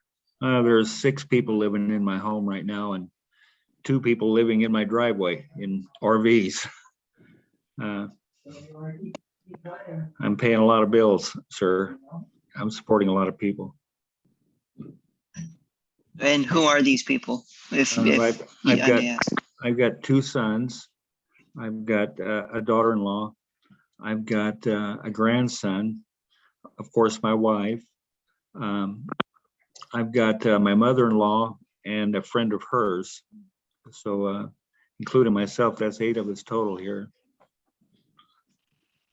Okay. And are you the only income in the house? Yes, sir. I pay all the bills. All right. Based on that, I'll find that you qualify as indigent, and I'll appoint Miss Young Pratt to represent you. Yes, Miss sir. Young Pratt, a plea of not guilty has already been entered, so we just need to set a pretrial date. I would ask for 60 days, Your Honor. I just spoke with the defendant really shortly. We've actually set an appointment, but it seems like a fairly complicated Department of Licensing issue, which is why I wanted him to have counsel. I'm hoping I can help him out with that. Thank you. Mr. Johnson, anything to add regarding release conditions? Okay. You're muted, Mr. Johnson, if you wanted to say anything. No, Your Honor, just obviously he shouldn't drive until he gets his license reinstated. No, sir, I would not do that. Okay. I have not. Okay, very good. So Mr. Barcelos, October 21 will be your next court date. Yes, sir. Stay in touch with your attorney, Miss Young Pratt. You've already got her number. Yes, Miss Young Pratt will help me to get signed up. I presume it's going to be a Zoom court again. Well, maybe yes, it will be. Okay, well, I'll just need some instructions on how to get in court. But we will get her done, sir. All right. And until then, don't drive unless licensed and insured, okay? Yes, sir. Well, I've got insurance and I'm told by the state that it's possible I could have a license this week. So I'm working real hard with them. Okay. All right. Well, thank you for your time, Mr. Barcelos. Have a good day. And we'll see you in October. Ms. Young Pratt, I'll call you back. Very good. All right. I'm leaving court. Thank you. Bye-bye. Okay, so next up in the waiting line is Jamie Nicholson. Jamie, your attorney is available now. Hello. Hi, I'm here. Hi. Hi there. So Mr. Nicholson, your attorney's available. I am just looking for your case. 1 second.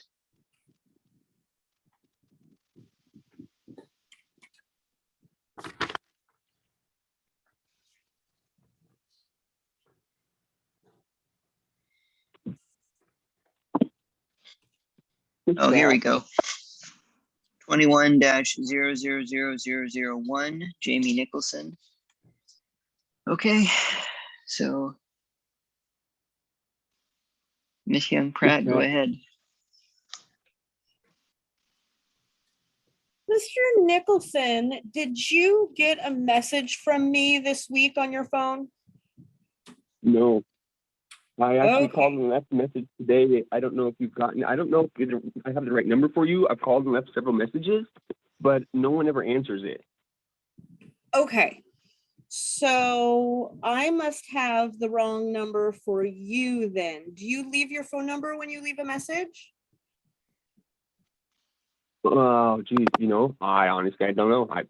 I think I probably do out of habit, but I don't know. That's a good Do question. you have a pen? I do. I'm handy. Okay. So I'm going to give you my phone number. I'm, 360 hold on, one second. Yeah, make my phone. Nine- Let's yeah. screen there. 964 360.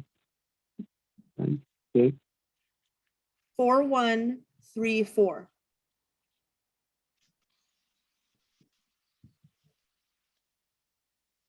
Okay. Okay. So call this afternoon and I'll be in court. So when you leave a message, be sure to leave a message with your phone number because it doesn't look like I have the right one. Okay. And Your Honor, I think I just asked for 30 days as far as the pretrial goes. Can we? I'd like to get this matter over with sooner if possible. I've been kind of out on this. This is something that showed up in the mail after I had all of my charges dropped without prejudice from Grays Harbor. Then I received this ticket in the mail because they didn't like the outcome there. And I really just want to get this over with. It's been a real burden on my family, and there. Okay, so unfortunately, this is a Zoom world, and so we're not going to be able to do that today. We can, I think that we could get it done next month, but you're just going to have to wait because we would have to do paperwork and there is an offer. That's why I called. So yeah, let's try to get together this week and we can be sure to resolve it for you next month, okay? Okay. Okay, I will call your number right now. Maybe the number. Okay, Okay, but wait, well, people want to talk to you. yeah. Mr. Johnson, 1 month, is that okay? Yes, Your Honor. All right, so we will set it for the September 16th date. Okay, Jamie?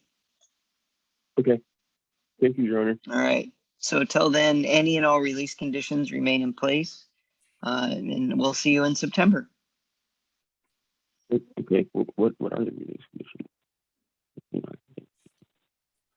I'd have to look back. If I said any, I believe I just said be on law-abiding behavior, if I recall correctly. He's gone, Your Honor. Oh. All right. That's the only thing you told him to do. And Yeah. contact his attorney.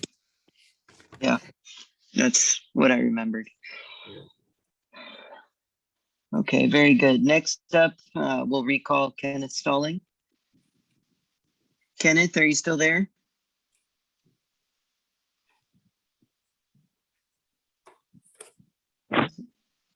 Yes, sir, I am. All right, thank you for your patience, Kenneth. Yes, sir. 1A049393882, 1A0493881. Miss Pratt Young, or Miss Young Pratt, first time I've ever done that. I believe this case is yours. Yes, Your Honor. I'm going to ask to set this over to November. I spoke with Mr. Stalling this week, and I think he's working on getting his license, but I think it'll take him a little while to get it. Okay, so November. Okay, Mr. Johnson, a 3-month continuance. Oh, you're on mute, Mr. I'm Johnson. on mute again. Yeah. City has no objection, Your Honor. It looks like his issues are with the state of California, so it probably will take some time. Understood. All right, very good. Mr. Stalling, I'll set this out. I don't recall the November date off the top of my head. The But 18th. November 18th. Yeah. I will set this out to November 18th. Keep in touch with your attorney. Don't drive unless properly licensed and insured. Yes, sir. All right. Best of luck to you. Okay. Thank you, sir. And we'll see you till November. All right. Thank you. Bye. Bye. Jeez. Okay. Next up, Carlos Grajales. Carlos Grajales. Hello, Your Honor. Hi, Carlos. Can you hear me okay? I can hear you perfectly. He's on All for right. Raymond. He's on for Raymond on page 9, Your Honor.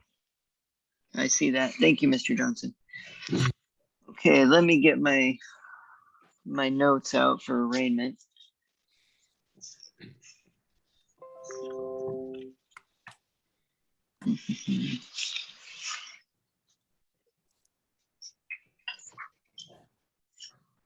Okay.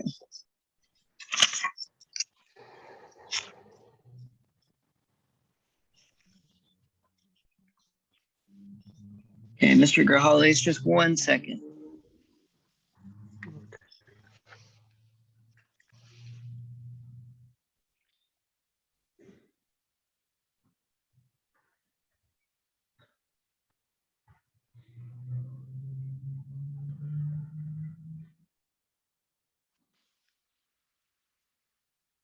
Okay, so Mr. Grajales, you have 2 allegations. Driving suspended in the 2nd degree, and then operating a motor vehicle without a ignition interlock device on July That's correct. 25th. Okay.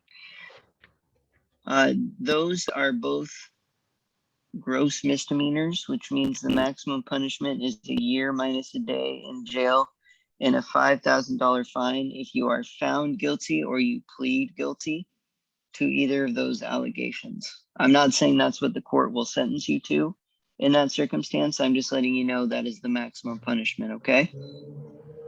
Okay. Driving suspended 2nd, it's driving a motor vehicle without the ability to get your license reinstated. There is also, if you are found guilty or plead guilty, a 1-year mandatory license suspension to that allegation. Okay. Okay, Your Honor. Regarding the ignition interlock, that is a requirement that you have an ignition interlock in any vehicle you drive, and you did not have one, allegedly, in the vehicle that you were driving on the same date. Yes, sir. Okay. Do you have any questions about those allegations? No. I'm sorry that I drove. Well, no, we don't want to. We don't want to go there. We have the prosecutor and myself listening, so we don't want any comments on the allegations. Does that make sense? Yes, sir. Okay.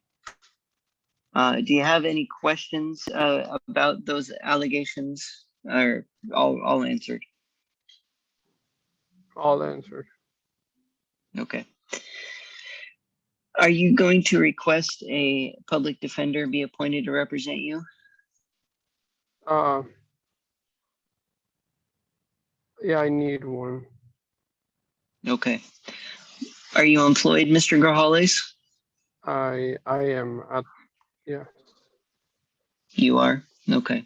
Yeah. And how many people do you support? I support my mom.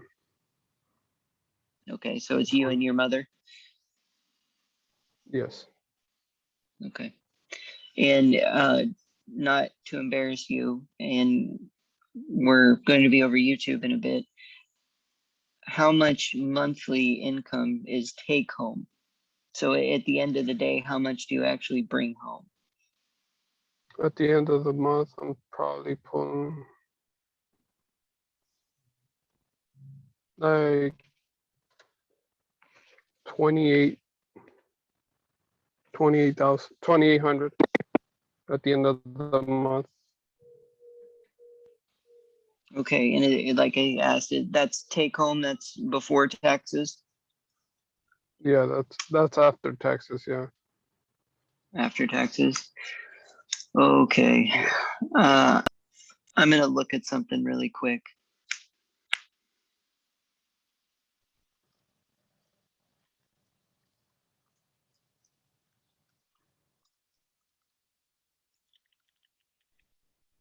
Because my recollection off the top of my head, you are right close to the border of whether I can appoint somebody or not.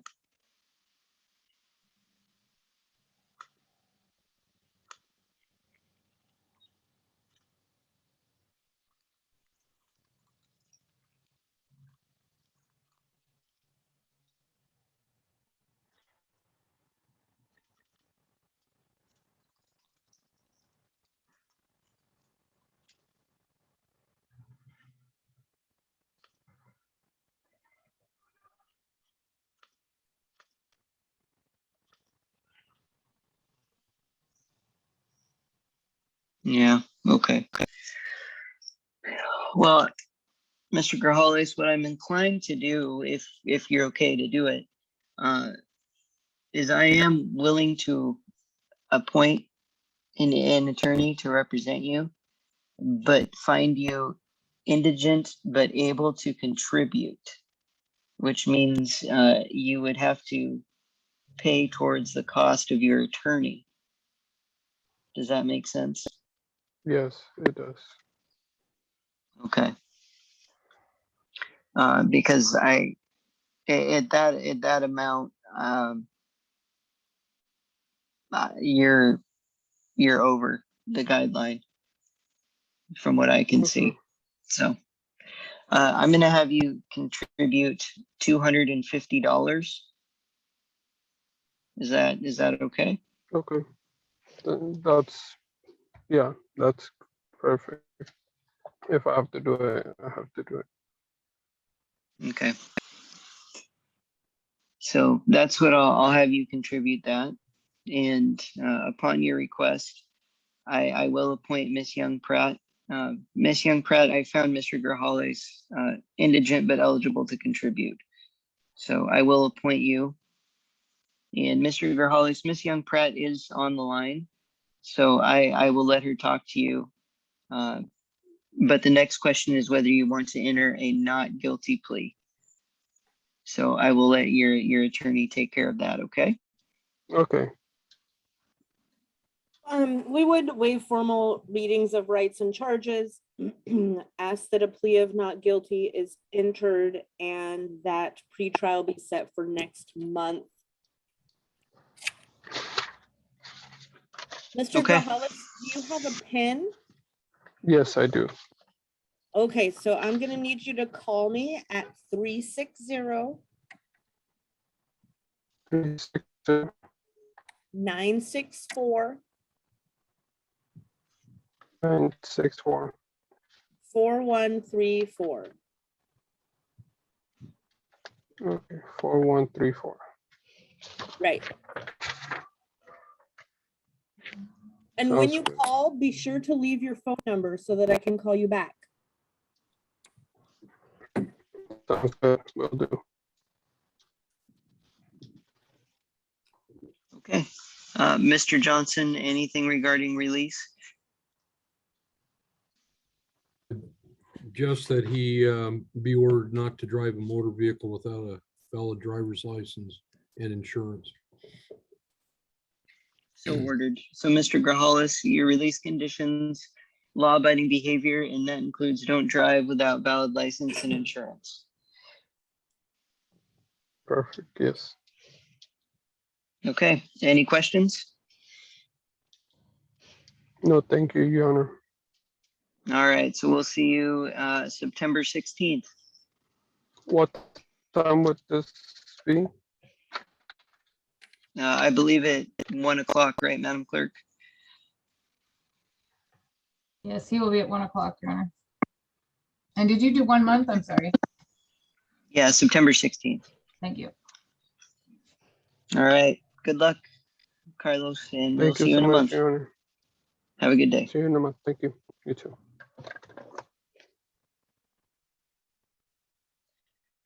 Okay, I will next call Diana Hill. Diana Hill, Yes. if you can hear me. Yes, it's David Amundson. David Amundson. All right, thank you. Yep. So David Allen Amundson, 1A05900255. You are on for arraignment. Okay, what does that mean? Oh. What does that mean? This is your yes, first. Your Honor. Okay, we're on the same page. Okay.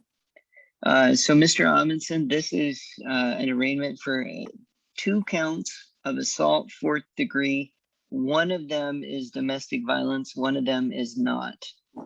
And what that means is that 1 count is considered to be against an intimate family household member, and 1 count is not alleged to be against an intimate family or household member. Okay? Assault in the 4th degree is an unwanted, uninvited touching of another individual or the infliction of fear or harm of another individual. Okay. Okay.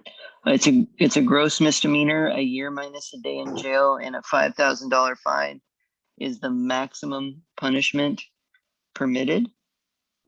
I'm not saying the court would do that, but that is the maximum punishment permitted. Okay. I don't really know what happened, but I understand. Okay. Are you requesting, well, do you have any questions about what the allegations are? Yes. I have no idea what happened. I know what came to it to escalate it, but I don't know really what happened. I know some stuff, but okay. Well, we'll get to that in a second. Okay. So I did find probable cause in this case prior to you were in custody, and prior to releasing you, I did find probable cause. I guess my next question for you is, are you seeking to have an attorney represent you in this case? yes. Okay. What is your financial situation, Mr. Amundson? I'm unemployed. Okay, so you have no income? No income. Okay, understood. Based on that, I will find you indigent. And I will appoint Ms. Young Pratt to represent you.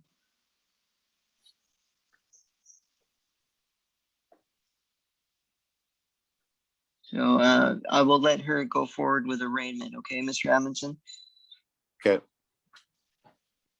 Your Honor, we'd waive formal readings, enter pleas of not guilty, and ask that pretrial be set to next month. Okay. Not guilty pleas will be entered to both counts. Mr. Johnson, go ahead. I know you'll probably have some comments regarding release conditions on this matter. Your Honor, the court, I think, previously already set release conditions, including the no contact order that expires in July of 2022. So I think that the conditions the court has already set are sufficient. Okay. Very good. Ms. Young Pratt, do you have any comment on that at this point in time?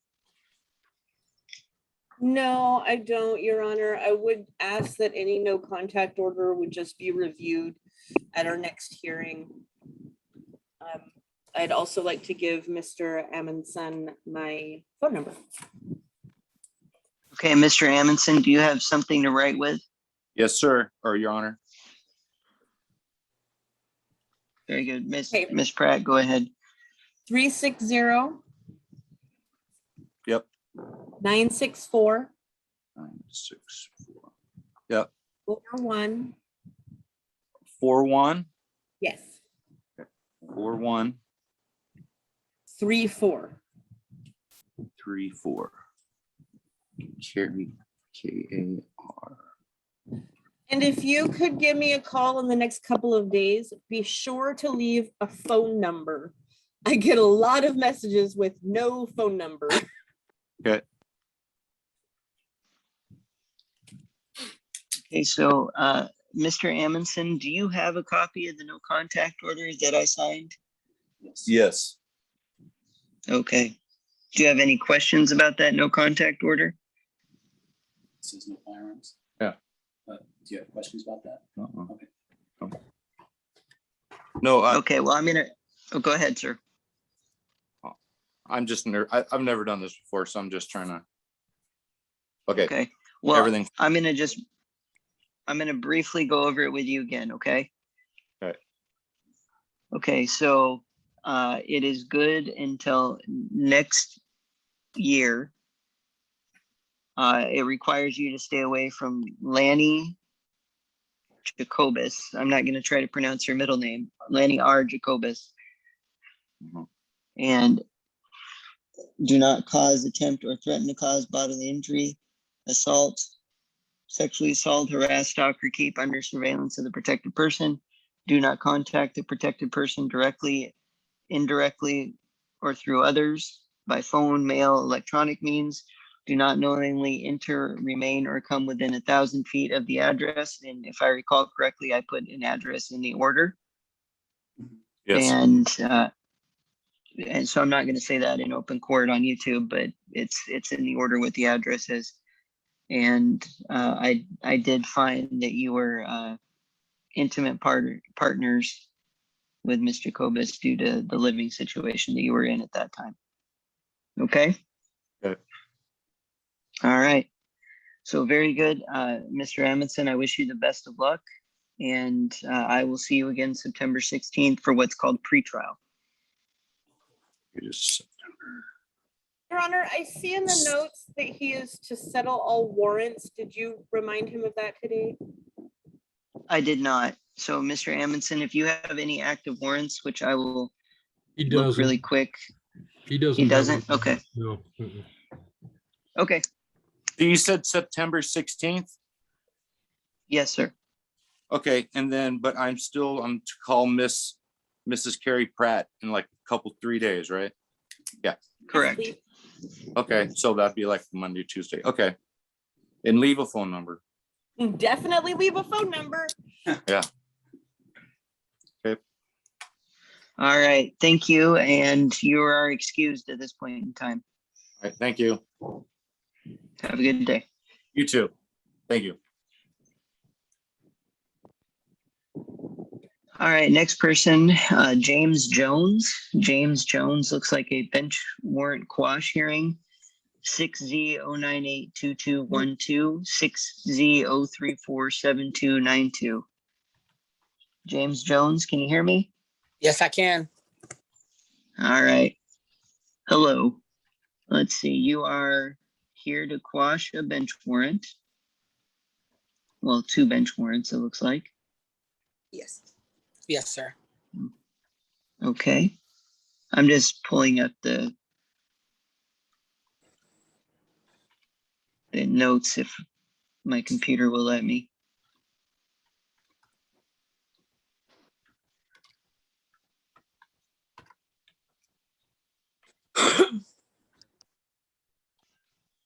Yeah, I don't think it is.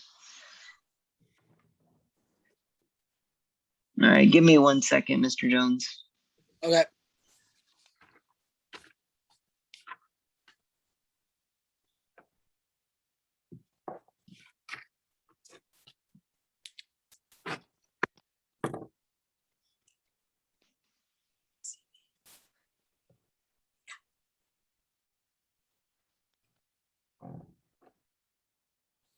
Yeah, here we go. All right, looks like you've been in warrant status for about 1.5 years. Looks like we're still in the pre-trial phase. Is that correct, Mr. Johnson? It is, Your Honor. It looks like he was Okay. incarcerated for some matter some length of time, which is probably why he failed to appear. It is. Yes, sir, that's true. Okay. The city has no objection to quashing the warrant and just rescheduling it for a pretrial. For both Thank cases. you. Thank you. Well, yeah, Mr. Jones, I'm gonna quash your bench warrant. That's not an issue today. Is Okay, your financial oh, sorry, didn't mean to cut you off. No, you're good. You had Miss Young Pratt on the case. Is your financial situation the same that it was when she was appointed? And granted, she was appointed, it looks like November of 2016. Yeah, I'm working now, so yeah. Okay. I'm not. Were you working? I can't remember if Go. Okay, could you repeat that, Mr. Jones? I can't remember if I was working then or not, but I don't think I was. Okay. How many people do you support, sir? 6. Me and my wife, or 4 kids. Okay. And at the end of the day, what is your take home per month? I make about 600 a week, so about 2,400. Okay. With 6 people, is that including yourself? Yes, sir. Okay. I think you definitely qualify as indigent still. So I will reappoint Miss Young Pratt. Your Honor, I think I misspoke earlier. It looks like the second case is, so he's never been arraigned, apparently. Oh, Yeah. that would be the 6Z098. No, that would be 6Z212.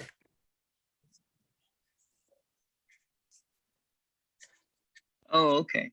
Yeah, Yeah. 6Z0982212. Okay. The other case was a pretrial, but this one was set for arraignment. Okay. All right. So, Mr. Jones, 1 second again. I just got booted out of what I'm looking at. But we need to arraign you on one of the cases. What's the other case for? And that allegation is driving suspended in the 3rd degree on December 8th of 16.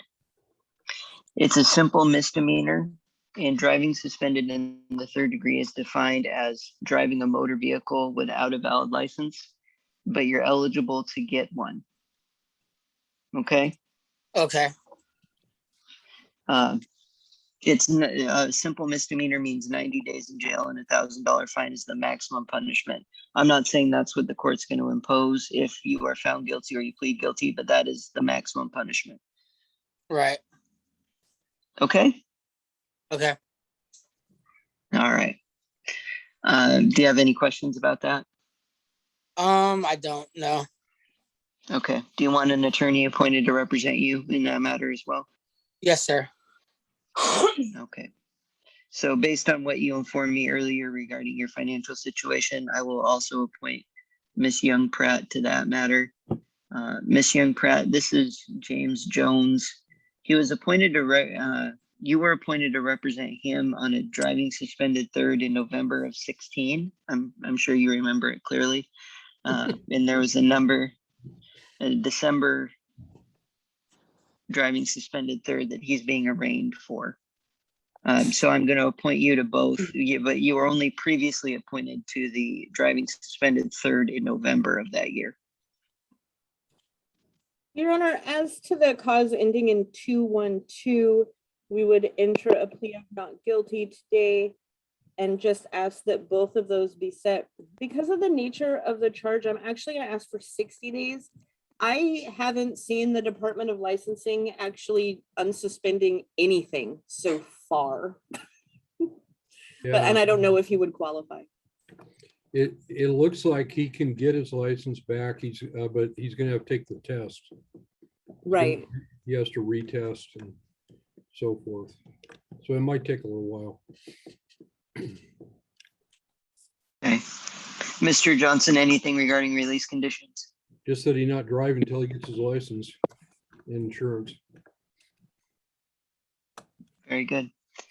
Mr. Jones, I did review the police report last evening, and I am finding what's known as probable cause. That means there's a reason for the allegation to at least move forward to pretrial. Yes, sir. There's a basis. Okay. So I am making a finding of probable cause. The only release conditions, law-abiding behavior, and don't drive unless you're properly licensed and insured, okay? Yes, sir. All right. So 60 days, that will be the October date. So we will see you October 21. Okay, will that be also like this or in court? No, it's very likely to be Zoom. Okay. Sounds good. All right. Thank you, sir. Is there a time actually? All right, I didn't. I think it's going to be 1 o'clock. Yes. 1 o'clock. Okay. Thank you so much. All right. Thank you. Have a good day. You too.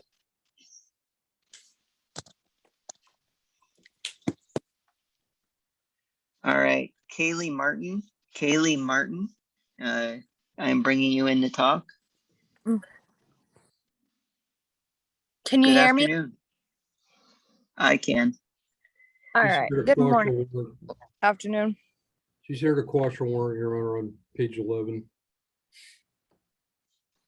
Oh, yep. I didn't see her because she was right underneath Mr. Jones' name. Look too far. So this is 9Z1158239. So Kaylee, you are here to quash a warrant for failure to transfer title within 45 days. The allegation allegedly took place December 23rd of the year 2019. Does that sound about right? Yes, Your Honor. Okay. Mr. Johnson, any objection to quashing the warrant? No, Your Honor. She already has Ms. Pratt as her court-appointed attorney, and it was set for pretrial in May, and she failed to appear. So we just need to reschedule it for pretrial. Okay, so Ms. Young Pratt, do you think a month is sufficient? I do, Your Honor. Okay, Mr. Johnson, is that fine? It should be. Okay, so Kaylee, we're gonna set your matter to September 16th. And Madam Clerk, 1 p.m. Ms. Martin will be at 2 p.m. 2 p.m. So September 16th, 2 p.m. Okay. All right. Thank you, Your Honor. Thank you. And I'm just for the record, I'm going to quash your warrant. Okay. All right. Thank you. Thank you. Maintain law-abiding behavior. Keep in touch with your attorney. Okay. All righty. And then what's Miss Pratt's number, just to make sure I have it written down correctly so I can leave my phone number for her? Sure. 360. Okay. 964. Okay. 41. Okay. 34. Alrighty, thank you. I'll leave you a voicemail with my new phone number. Yay! Alrighty, have a good day. Thank you. You too. Bye-bye. Thank you for participating, Kaylee. You're welcome, Your Honor. If we could call the phone number, Your Honor, I'm just trying to clear that we have one more warrant quash. If I could get those to the police department, if that's the other person, that would be great. So if your number ends in 6203, go ahead and unmute by pressing *6 and identify yourself.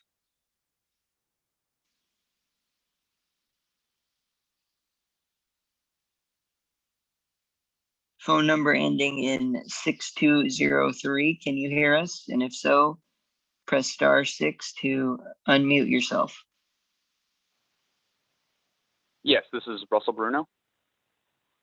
Russell Bruno, that is not a warrant quash, Madam Clerk. Nope. I was like, I No, don't you think go I have a ahead. warrant for my arrest. Go ahead and proceed, Your Honor. I'll just send this Ms. Martin's order to the department. Very good. Okay, so Russell, thank you for coming. You are here for a mitigation. Does that sound right? Yes, sir. All right, give me just 1 second. I wanted to look up something really quick. This is for operating a motor vehicle without an insurance. So what is it that you have to inform the court? I've obtained insurance since the date, and I was just gonna see about whether getting a drop-in fee or getting set up a payment plan. Did you say a drop-in fee? Yeah, Okay, I just wanted to clarify. Well, yeah. how do we know that you have insurance? I have the policy number right here. I don't know if that would I don't. help at all. I don't think you. Yeah, it's like I don't really know how that works. So, yeah. Well, you can email the clerk. I believe Okay. you. I don't think you're. I Yeah, don't think you're fibbing at all. It's just I think we need to make sure that you have it. So 100%. I'll allow you to email the clerk, and if you Okay. do so, I have no problem reducing it. I always mix this up. I believe it's 275, right, Mr. Johnson? Or is it 175? It's 250. 250. Okay. Yeah. I will reduce it to $250. Okay. I don't have an issue with that. Okay, perfect. That totally works for me. So, yeah. And in regards to a payment plan, I don't object to that as well. What are you proposing? Probably just like $100 a month until I get paid off. So just 3 months. I don't think that's an issue. The clerk likes it on the 10th of every month. Okay. I believe. So I'll make the first payment due September 10th, Madam Clerk. Yes, please, Your Honor. Okay, so September 10th will be your first payment, and keep in contact with the clerk. If for some reason you can't do the $100, keep in contact and just let her know, and do what you can moving forward. Okay. How do I contact the clerk? I can give you her email right now. Okay. Yep, I'm ready for it. Just 1 second. It's court@cosmopoliswa.gov. What was it? I can hardly hear you. Court, can you hear me better? Court, COURT. Yep. At Cosmopolis WA Washington.gov. Perfect. So court@cosmopoliswa.gov. Perfect. I got it. All right. Yeah, and just email that when you have the opportunity, okay? Okay, perfect. Sounds good. All right. Thank you, Russell. And that's all for today. Best of luck to you. Perfect. Thank you, Your Honor. Thank you. Bye-bye.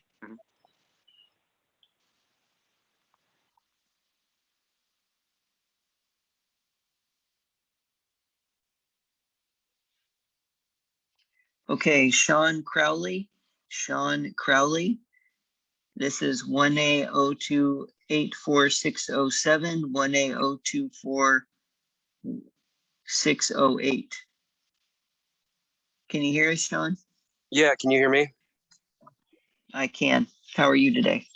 I'm good. How are you doing? I'm doing well. Does Miss Young Pratt represent you? This is my first court appearance, so. Oh, this is an arraignment. I'm sorry. Yeah. Okay. It's on the top of page 9. Yeah, I see that. Sorry, Mr. Crowley. I mixed up your case with another one for a brief second. My apologies. Oh, it's okay. So, Mr. Crowley, the criminal allegation is driving with license suspended in the first degree, stemming from August 12th of this year. So a little over a week ago, right around a week ago. Yes. Driving with license suspended in the first degree is a gross misdemeanor. That means the maximum punishment is a year minus a day in jail and a $5,000 fine if you are found guilty or you plead guilty. That doesn't mean that's what the court's going to impose. I'm just letting you know that is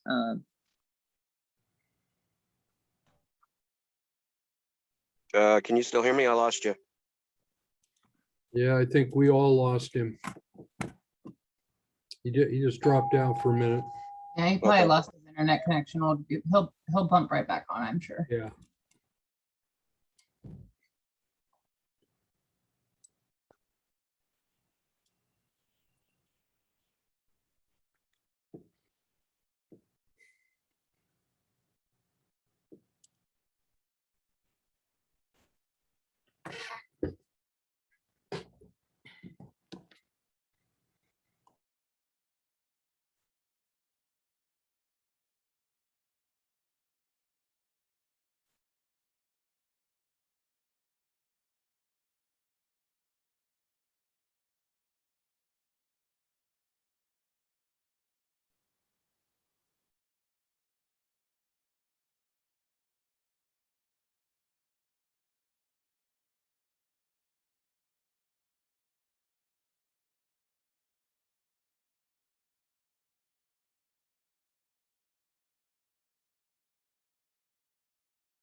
All right, sorry about that. No, it's okay. I touched my headphone and it decided to disconnect the entire Zoom. So my bad. Okay. What I was going to tell you right before I did that, there are also minimums with the driving suspended in the first degree, depending on what number this is of yours. First time, 10 days, second time, 90 days, third time, 180 days. And that's mandatory. Okay. Okay. Just to let you know.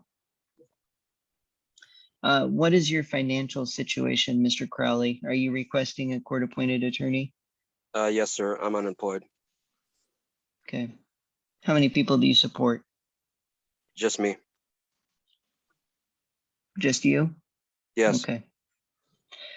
Okay, but no income? No, sir. Very well. Thank you, Mr. Crowley. Well, I will find you indigent. I will appoint our public defender, who is Carrie Young Pratt, and she is here today. So I will turn the floor over to her regarding arraignment, okay? Okay.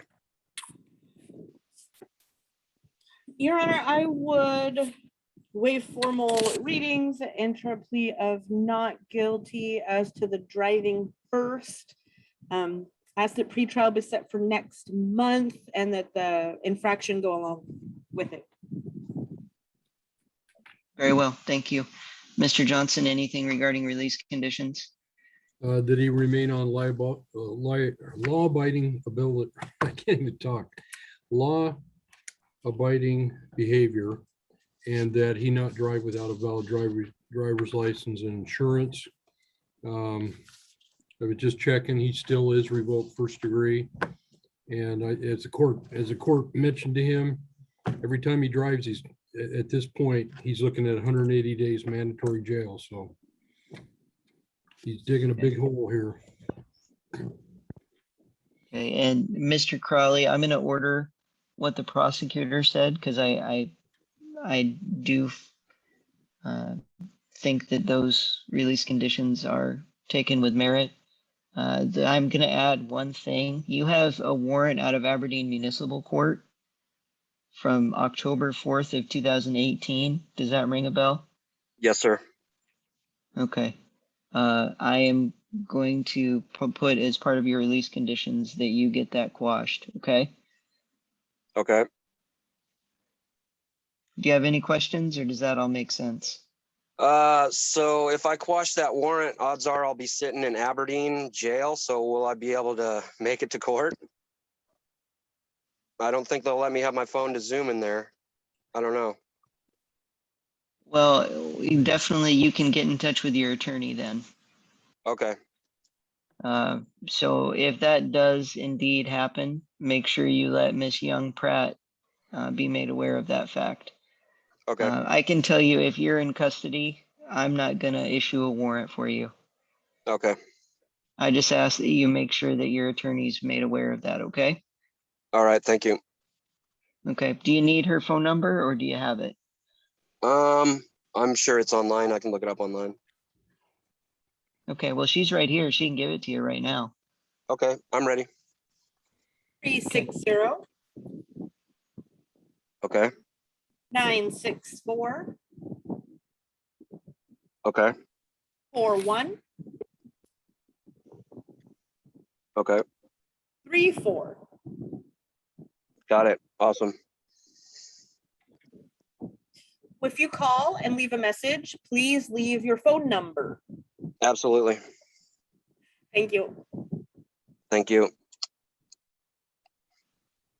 Okay. Thank you, Mr. Crowley. You are free to go for today. Did we set a pretrial date? I'm not sure. She asked I for just next asked month. for 1 month, Your Honor. Yeah. 1 month. Okay, so Mr. Crowley, your pretrial date will be September 16th. Okay. All right. So good luck to you, sir. I wish you the best. All right. Thank you. Have a good day. You too. Okay.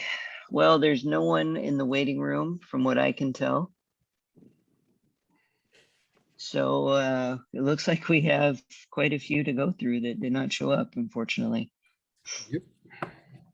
So we'll just start at the 2 o'clock. Mac Douglas Lamb, XZ0879057. Nothing to Miss add, Your Young, nothing to add. Okay. City asked for Mr. a Johnson. bench- City would Yeah, have to request a bench warrant because this is the 3rd month in a row that he hasn't appeared. Yeah. I was gonna say this is at least the 2nd. And it's an assault for my recollection. The alleged victim is his son. Okay.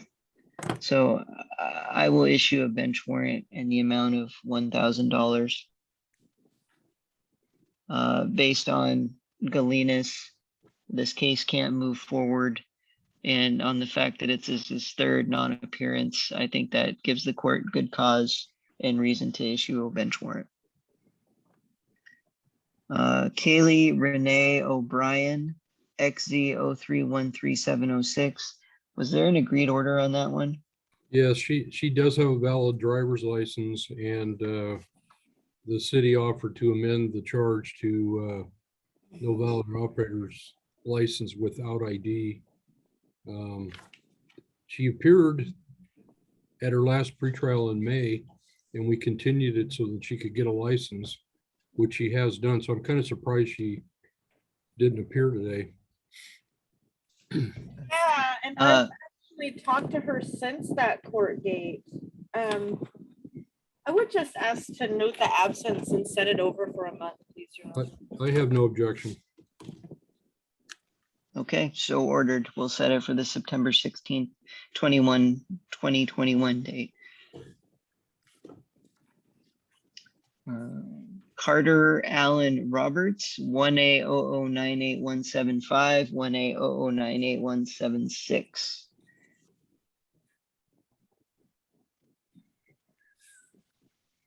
This is another case where he had a license and there should be an agreed order in the file, according to the documents. Let me look. He failed to appear last month, and we continued it because he had his license. There is a note in last month's docket that said agreed to continue a month, but if he FTAs again, we'll likely issue bench warrant. The order was in there last month. Yeah. Yeah. Oh, okay. Ms. Pratt, anything to add? No, Your Honor. Okay. Just 1 second.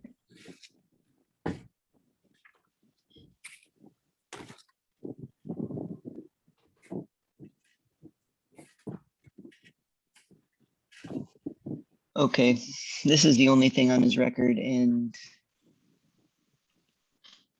he is relicensed. So I will issue the warrant, but I'll set it low. I'll just put it at $250. And part of the reason why I'm doing that is I'm going to find the trailing infraction, failure to renew expired registration. Less than 2 months, I'm going to find that committed. an FTA.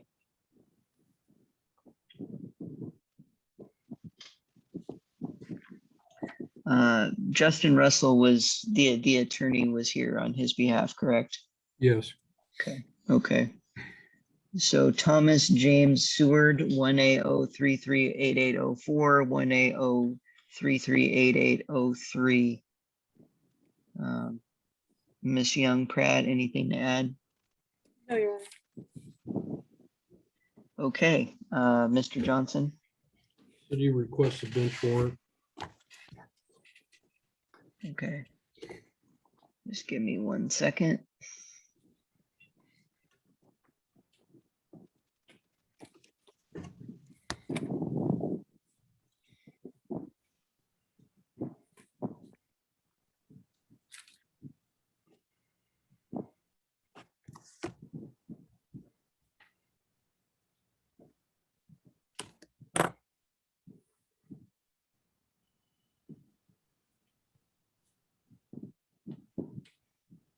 There we go. My computer was very touchy for a second. You didn't touch your headphones, did you? No, I did not. I'm not using this. I have one iPad going so I can look at the docket, one iPad for Zoom, and then I have my computer over here so I can read reports if I need to. So, okay. So failure to transfer title, it does not appear there are any active warrants other than potentially this case. So I look at this as the same as the last case. I will issue the warrant in Galenas. This case can't move forward without Mr. Seward. I do find there's good cause based on the fact that this is the second or third time we have continued this case and he hasn't appeared. So the warrant will be issued, $250. And I'm doing that because the matters in 1A0338803, operating a motor vehicle without an insurance and operating without headlights when required, I'm going to find those committed FTA.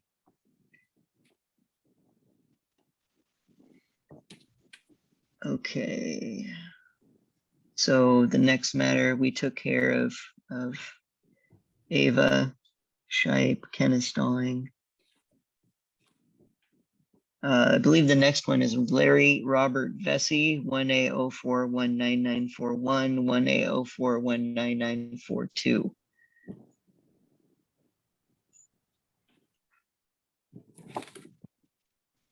Ms. Pratt, anything to add? No, Your Honor. Okay, Mr. Johnson. He also failed to appear on the July docket, and we continued it a month to give him another opportunity. So I'd ask for a warrant.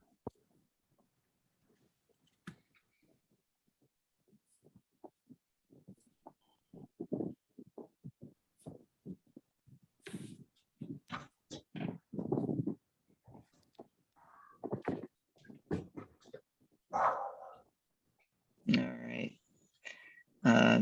Mr. Vesey's a little bit different because he has quite a bit of history.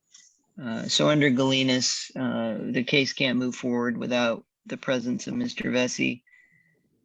And we've continued this a couple of times. So I will grant the request that a warrant be issued. I'm going to set this warrant at $500 though, based on the history. Regarding the infractions and cause number 1A0419942, I will note the FTA and find the infractions committed at this time. Trevor Joseph Walker, 1A0478486.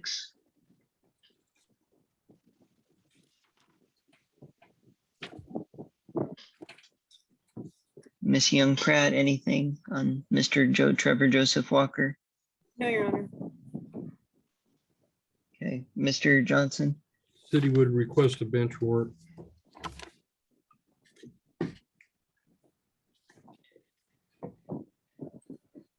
Okay.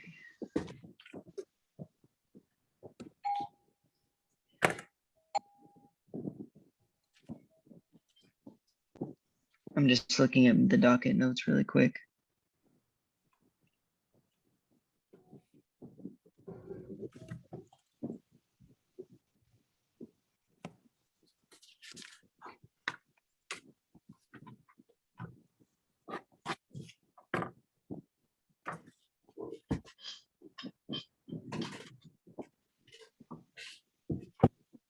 And it looks like he appeared in June and July. So this is the first time he has not appeared. It looks like, Your Honor, the original charges out of Pierce County, I believe that this no contact order originated from have been dismissed without prejudice, and the no contact order has been terminated. Okay. That occurred on, looks like 3 days ago or so, maybe. No, the dismissals occurred on August 6th, and they just did some follow-up work in the system a couple days ago, but August 6th is when all that occurred. Understood. Thank you, Madam Clerk. Does that change your tone at all, Mr. Johnson, at this point? No, it does not. Okay.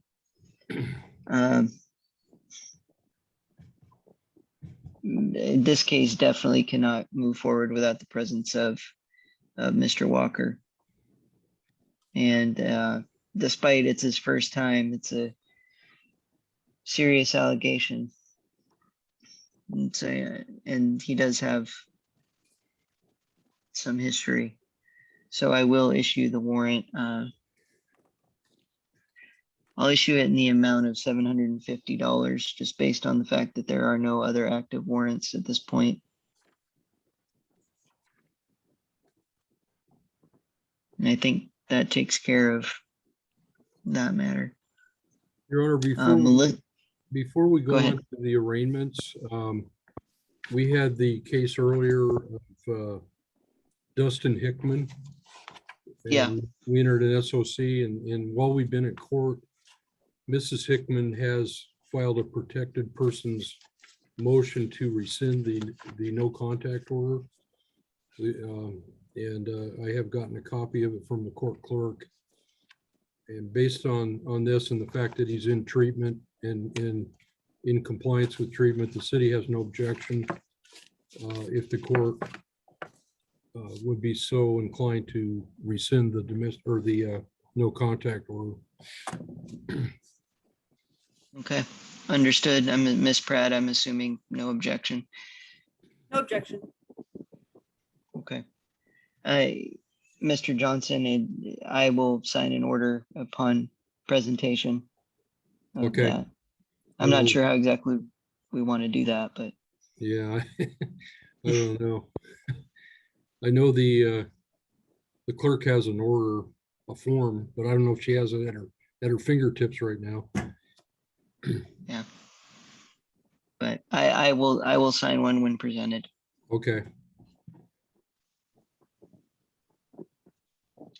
The next matters of review hearing, Melissa Wilson, XZ0406258, XZ0406244. Ms. Pratt. We're waiting for Western State Hospital, Your Honor, to evaluate her, and they haven't done it yet. Okay. How long are we in the process? It's probably going to be a while. The evaluator sent a letter. Okay. But I had the contact information that I had for Ms. Wilson wasn't good. That Ms. Dugas gave me new contact information, so I'm gonna try that out. Yeah, well, we're getting closer then. If they've at least reached out to her attorney, that's usually a good sign. Yeah. It's progress at least. Yeah. So the only question, when should we set it again? Well, I wouldn't go any earlier than probably September. November? Oh yeah, September's next month, isn't it? Yeah. Yeah, okay, that November sounds good. Okay, so we'll set this one out for 3 months. I forgot we were in August already. I know, it's happening fast. Yeah. Does the weather outside not tell you it's August, Mr. Johnson? It's cloudy and windy here. It's not much better out here, Jeff. It looks like No, November. it isn't. It is not. Okay, so we did the first couple arraignments. We did not do Michelle Inez Beglinger. Nope. 1A 0607503, 1A 0607504. And for the life of me, I cannot find my paper that I wrote all my notes on. I Oh, no. put it. So I will pull up the clerk's report.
Okay.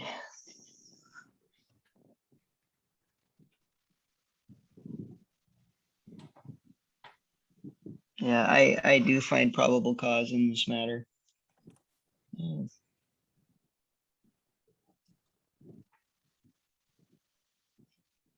I remember reviewing it.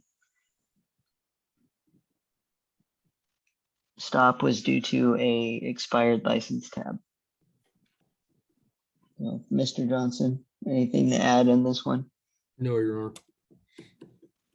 Okay. The city requesting a warrant. Yes. Okay.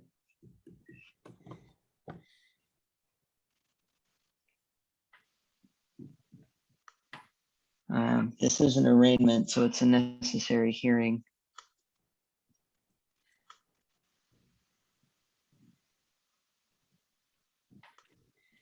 So I will issue a warrant. I'm just trying to get her history to pull up.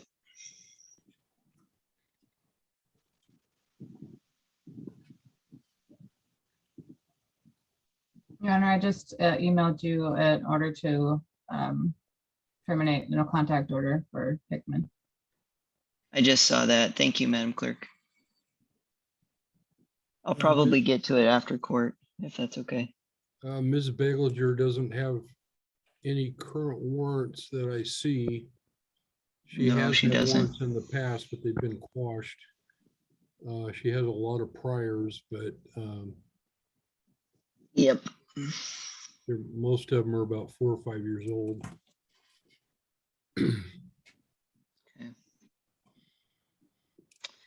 Well, I will issue the warrant, and because this appears to be the only active case that she's going through at this point in time, I'll set the bail amount at $300. I'll just up it a little bit because of her history. And I can't do anything with the infraction. So, Madam Clerk, I will note the FTA and find them committed once the 30 days have passed.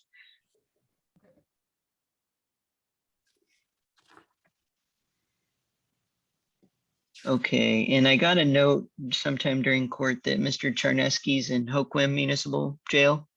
Yes, he's Is that correct? on a DOC hold. He's on a And, DOC hold. Yeah, Okay. and he doesn't have a release date yet. Okay. So do you want to set him for a month out, 2 months Yeah, out? I'd ask that we just set it over a month. He'll be out by then. Okay. And we know where he is, so we can hopefully get him noticed. Okay, so in 1A02-84605, 1A02-84606, I will have those matters, both of them continued to the September 16th docket. Sean Crowley appeared. Juanita Faye Ferry, 1A055-4157, 1A0625961.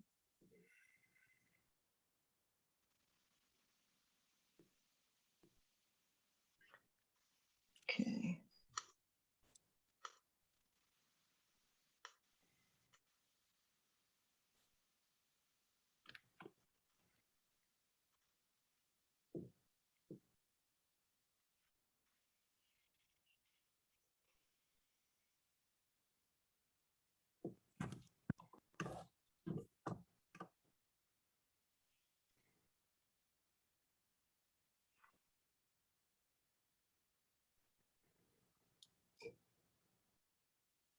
Okay, I do find probable cause on this matter. And I did read the report last night and I refreshed my memory 5 seconds ago. It's a failure to transfer title. Yeah, she doesn't have a history. Okay. Other than some juvenile stuff. So I'd ask for bail. Or probably fairly low. Yeah. Very good. Did she get notice of today's date? I noticed it happened on the 15th. Did they give her a ticket? It happened just 2 or 4 days ago. Yeah, 8:15. Yeah, her ticket has the date on it for today. This is one they added on. He wasn't sure if it should go on this month or next month, so. Okay.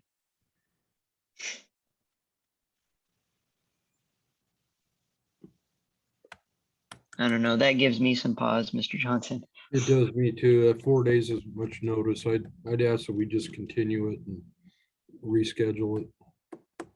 Okay. The problem is Do we have a good ad? Oh, go ahead. that's the problem. We have general delivery Amanda Park. So not much of an address.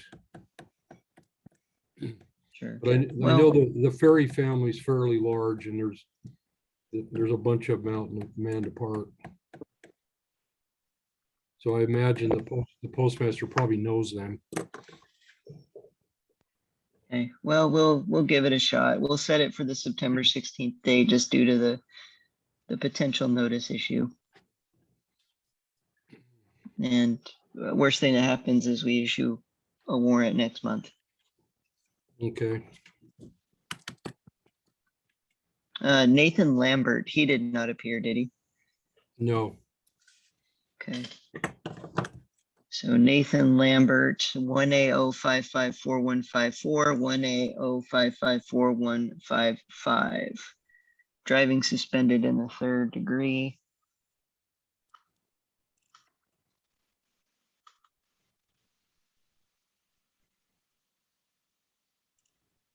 Yeah, I find probable cause on this one.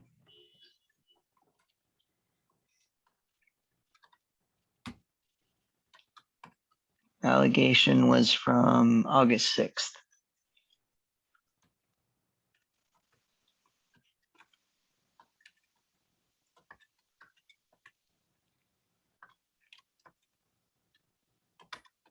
So, Mr. Johnson. Yes, sure. I'd ask for a bench warrant. Okay.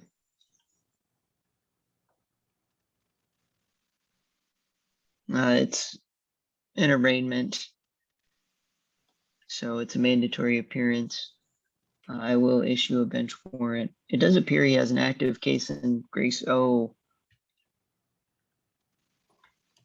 Okay, never mind. I will issue the warrant and due to the history of Mr. Lambert, I will set it at $350 and I will note the FTA, and after 30 days, I will find the infraction and cause number ending in 155 committed.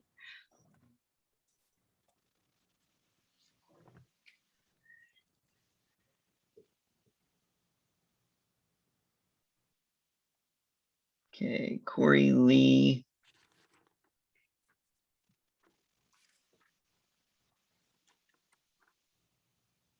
Corey Dean Lee, 1A05544149.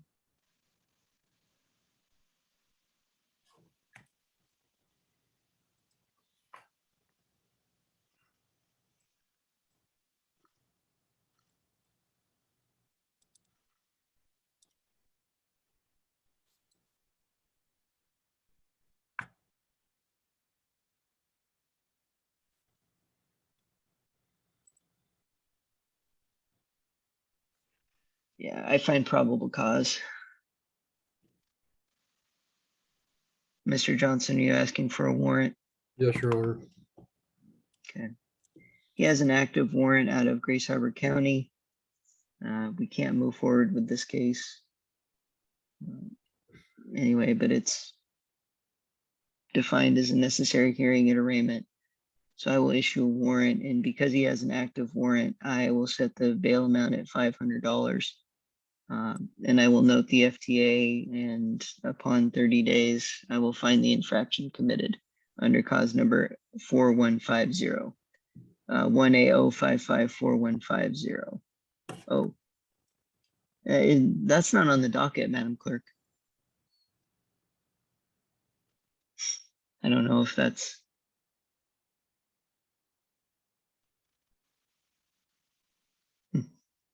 Yeah, I don't see it either.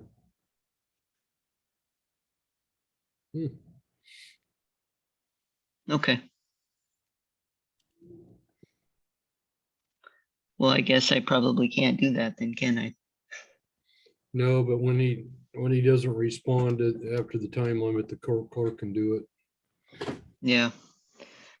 So I will not do anything to the 1A05545150 matter. Nicholas Daniel Rohrbach, 1A05544148, 1A04938887. Judge, how much was the warrant on Lee, or what did you do with Lee? I'm sorry, I had to step away for a minute. Oh, no worries. $500. Thank you.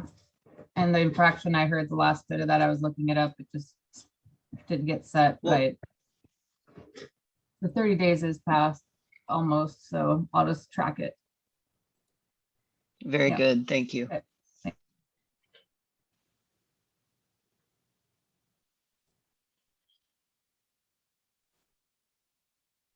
Okay, Mr. Rohrbach's matter.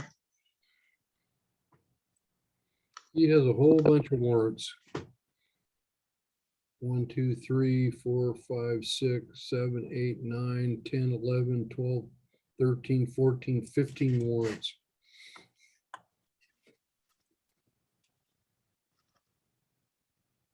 And that's just in the last year. I don't know, 15 is such a good number, Mr. Johnson. Yeah, that's impressive. In 1 year? I don't know if I want to mess with that number. Yeah.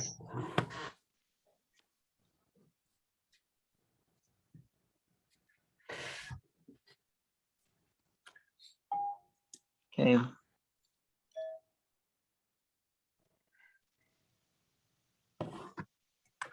Okay, I do make a finding of probable cause in that matter. And based on what Mr. Johnson stated, and I'm looking at his history, I am going to issue a warrant. And under the 3887, I will find the infractions committed. I think the 30 days has passed. So Yes, that one. FTA, yeah, FTA committed, and the warrant.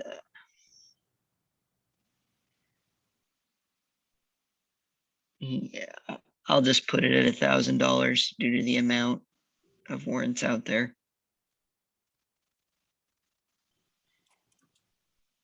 And it is a mandatory necessary hearing, so he needs to be here. Okay, did Levi Johnson show up? I think he did. Yes, his warrant was quashed. Did you pass Um, over Wentworth? I did, sorry. Yeah. When I scroll down, either the one above the individual I'm on or below has a purple section on my iPad for some reason. Oh, yeah. Mhm. So I just look over them. That's my bad. Okay.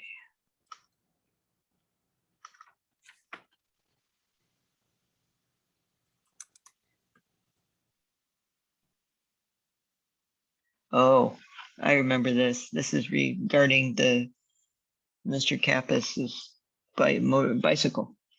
Oh,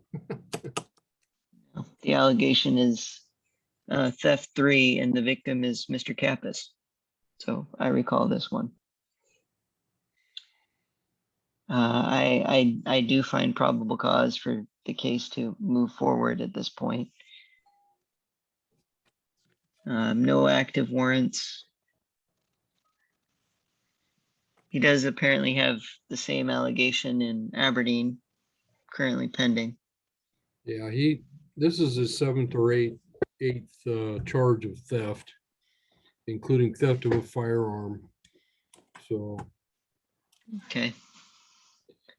Well, this is Manuel Donacio Wentworth, 1A05563444.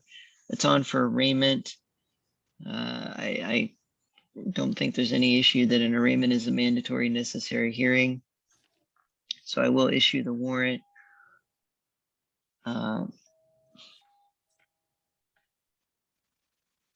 It appears the value of the bike at issue, I'm going to double that. Well, I'll set the warrant at $500. I'm not going to deal with the bike, the value of the bike. So I'll just set it at $500 due to the fact that he does not appear to have another warrant outstanding.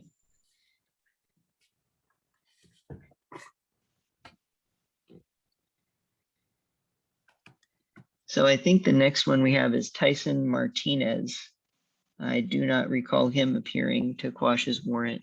no. No, he called to ask to get on the docket and then just didn't appear. Okay. 1A04938886, 1A04938885. The case where the warrant is outstanding, which would be the 886, excuse me. Just leave the warrant in place. And then the 885, I'll have to look at that really quick.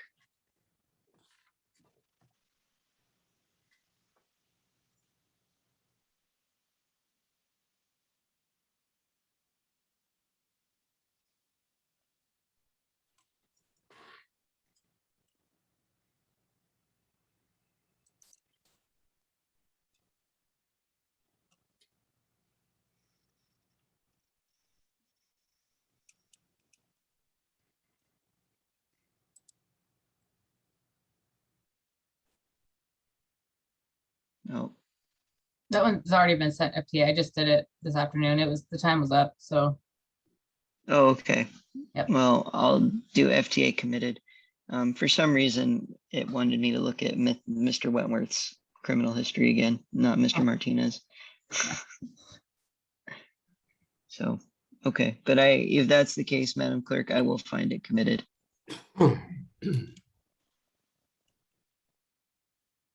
Okay.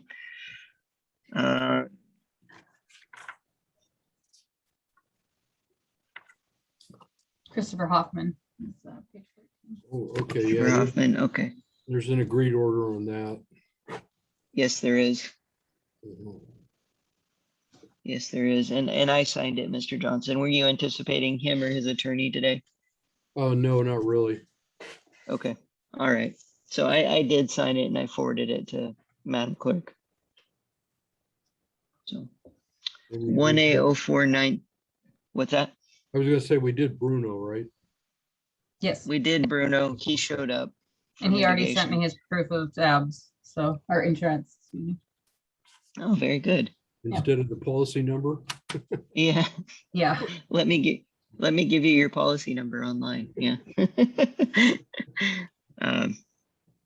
Okay. Yeah, Mr. Hoffman, I did sign the agreed order 1A04938883. So that matter is resolved, was resolved before court today. Last but not least, Deanne Schmidt, 1A0284604. This is the case where, if I recall correctly, she has nothing on her history, but she's in Forks and we've mailed things to her in multiple different ways and she's not responding. Correct, Madam Clerk? That's correct. And I've also spoken with her on the phone at least twice. So I don't know what's going on. We did say last month that if she didn't appear, it would go FTA this month. Yep. I don't know what else to do, and it's I don't either. unfortunate, Yeah. but yeah, FTA committed on both under 1A0284604. Well, on Mr. Hickman's order, Your Honor, if you can get that no contact order, rescind order to me, I will get that to the police department. The clerk at the police department is not in the office until Monday, but the officers are there. I don't know that they know how to get that out of the system's the only issue. So I don't know, Mr. Johnson, is this different from the previous response you had? Well, this is a little more touchy because, yeah, if they were like in Montesano or something and a Montesano cop came across them, he could be arrested. Right. Yeah, so it's a little different. I sent her an email and I told her that they should not get together until one or both of them have the order in hand. Yeah, she actually has to sign the order that she received a copy of it. So, yeah, and then the defendant should too, but I don't really know how to get that from him, but. I have it right now. I'm going to try to. Contact with me. If you want to send the order to me, Tracy, he's in contact with me almost daily. Okay.